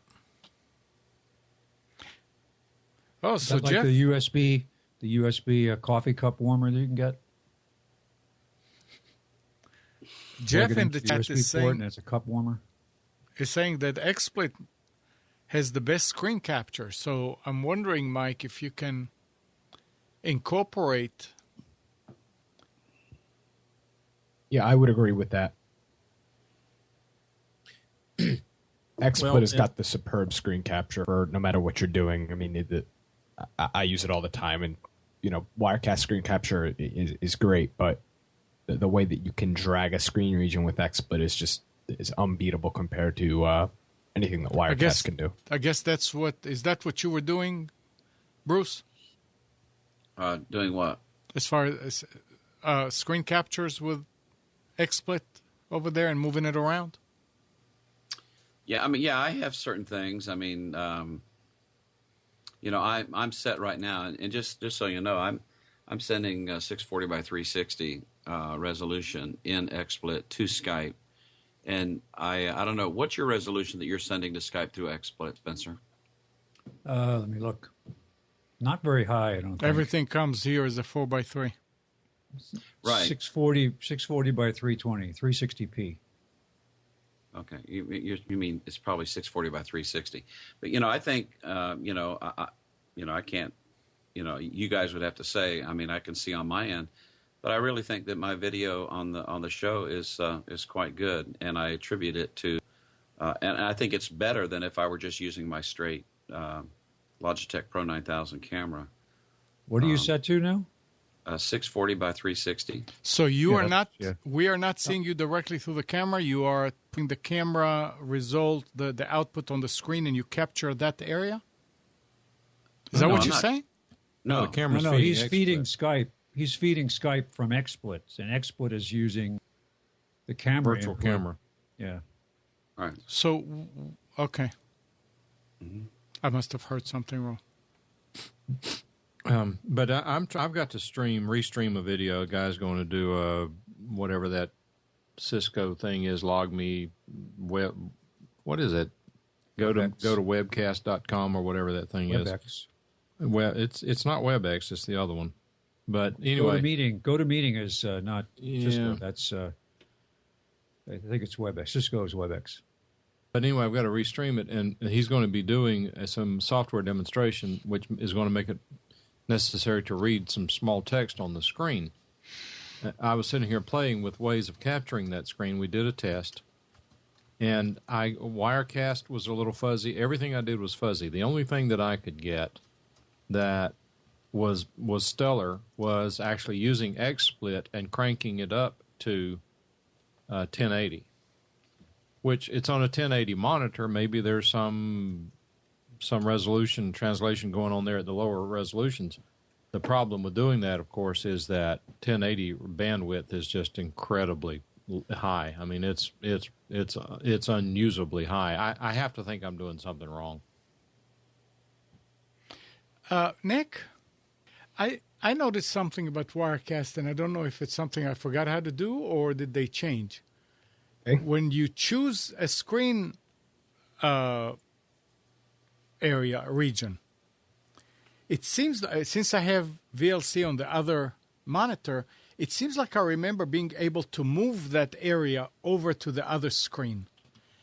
Now, lately, I noticed that when I reboot and I have to choose it, it's like you have to stretch it to the other one and then unstretch the other corner into it. Did I forget how to do something? Can you not just move that area around the screen? No, you can move it. Okay, so I must be doing something wrong. You know how the first time it comes up is a very little area by default? Yeah. I remember moving that all the way to the upper right and then just stretching the lower left. Now it's doing it that if I grab the upper right and try to move it over there, it stretches it all the way there. We'll talk later. Try. Okie dokie. It's okay. It's interesting. Our business has grown so much that they are finally moving more to a train them up and send them home philosophy. We're building a brand new building, and already, we can see that, we're going to be growing to the point where more and more people are going to be working from home. So one of the last things I did Friday morning before flying back home at 10 o'clock, I trained a brand new field team. 13 guys that work in-house are going to be going home. It was really interesting to spend about an hour and a half with them going over, tips, tricks, and fixes, about working from home, things that I've learned over the last 5 years managing a telecommuting team. It was quite interesting, and you could tell they're all really excited about it. And it's not for everybody, but we shall see. I struggle with working outside the house after being a home worker for over 10 years with just planning the time it takes to get places. I have to be someplace at 8:30. It's like I used to be able to back into being at my desk at 7:45. It was no big deal. I could get up at 6:30, have a long time to have coffee, have breakfast, kind of catch up on things, and then wind up in my office. And now it's like my neighbor says, "I never see you home anymore. Your car is always gone." I said, "Yeah, because I'm working outside the house." Mm-hmm. Different thing.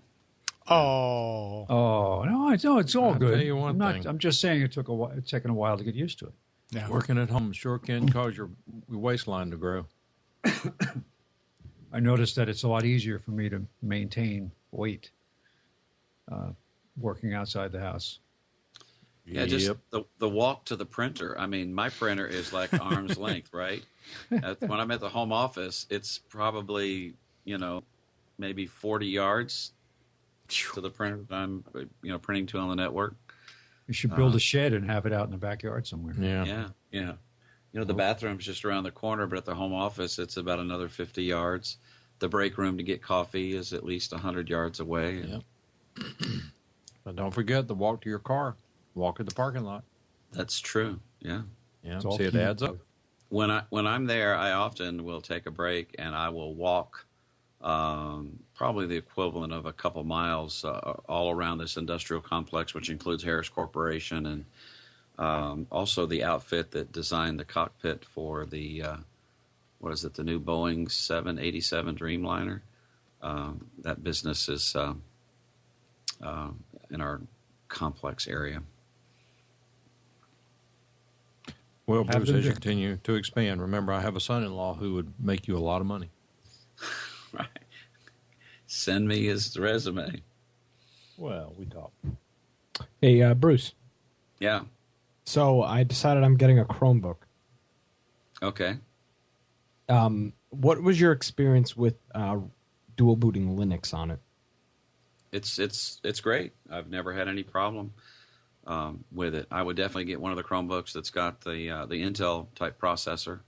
Mm-hmm. Like the Acer C720. It's got the Haswell that's the processor. One I ordered. Yeah. Mm-hmm. And now Acer's got the 720p. If you want a touchscreen, that's $300. Yeah, I saw that one. Well. But and make sure you get the 4 gigabyte RAM version of the Acer. Yeah, they don't offer the 4 gig, so I ended up getting the 2. Yeah. But no, I mean, on my Samsung with the ARM processor, I mean, it runs fine. I've got LibreOffice. I've got Audacity on it. I've got a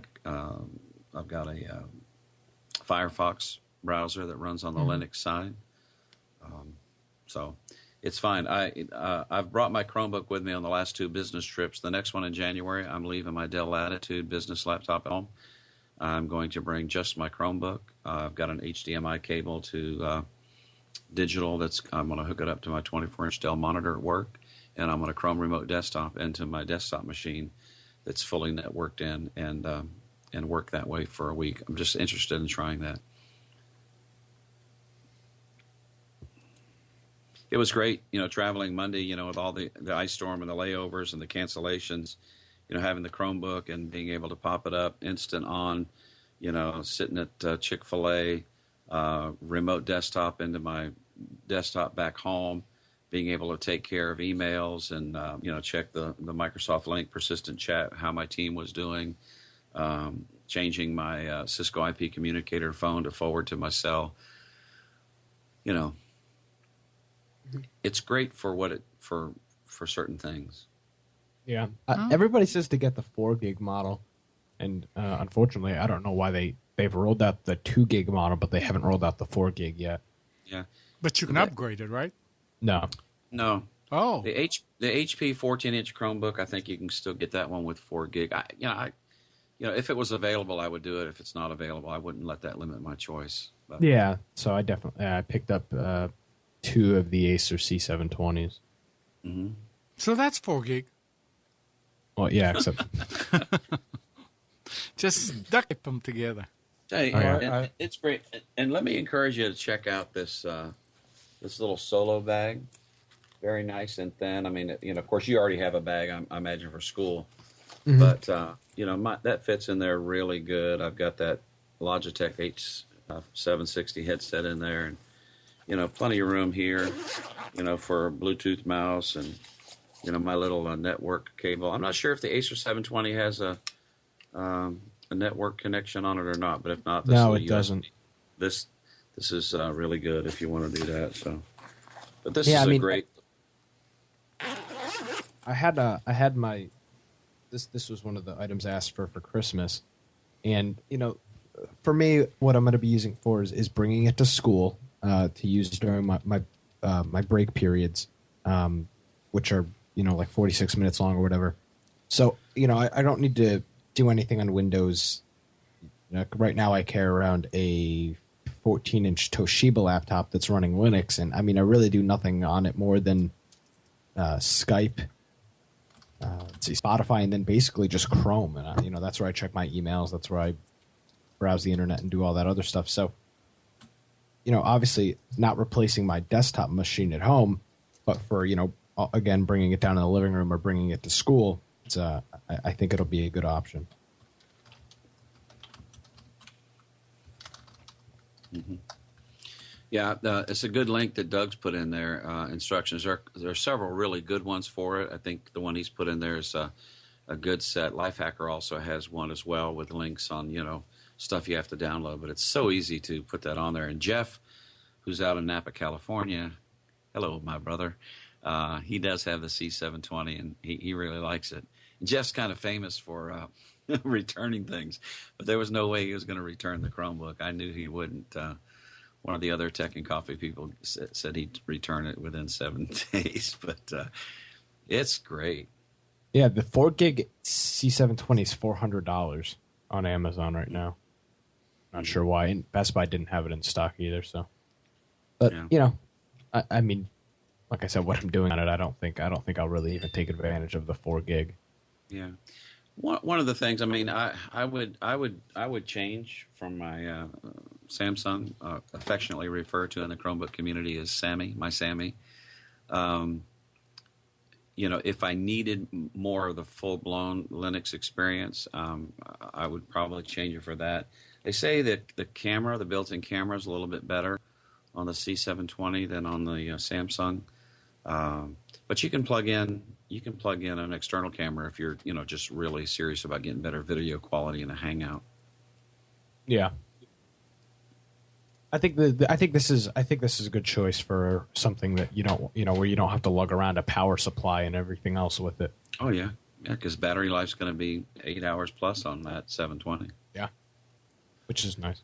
And it's only $200. So if you only use it a few times a week or once or twice a week, you haven't spent $600 on it. It's only a $200 product. Right.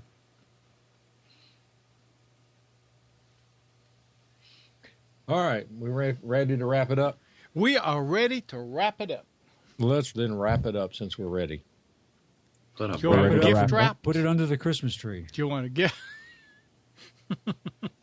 Yeah, wrap it up and put it under the tree. All right. Well, that was a good show. Lots of good things.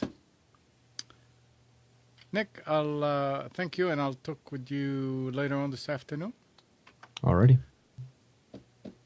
Mike, Bruce, Spence, thanks. I guess you're gonna fix the car, Spence? Yep. I actually got I found the repair kit that I can put on. I was working on my Did car. Did you find the tool to remove the? Oh yeah, I got the hub off. Okay. And I'm going to get the repair kit to put a new surface on there for the seal, and I'm going to put it back together today. Good.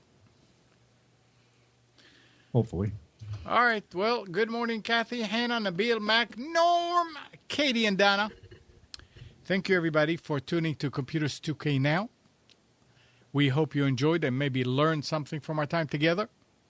Remember to practice safe computing. Back up your hard drive. Update your virus scanner. We'll be back here next Sunday at 9, but you can always reach us at computers2know.com. while you're at it, like us on Facebook and go to youtube.com/Nissan Communications and like the channel too.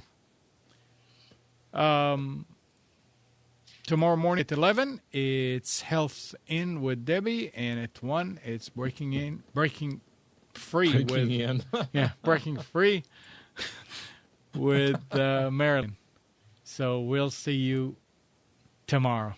Bye-bye, everybody.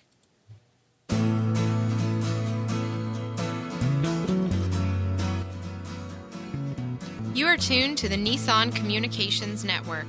Our weekly lineup of call-in programs includes Computers 2K Now with Amnon Nissan, Sundays, 9 a.m. till noon. Health In with Debbie Bruck, Mondays, 11 a.m. till noon. Breaking Free with Marilyn Shannon, Mondays, 1 till 2 p.m. Lessons of Vietnam with NCBVI members, the second and fourth Wednesday of each month from 7:30 till 8:30 p.m.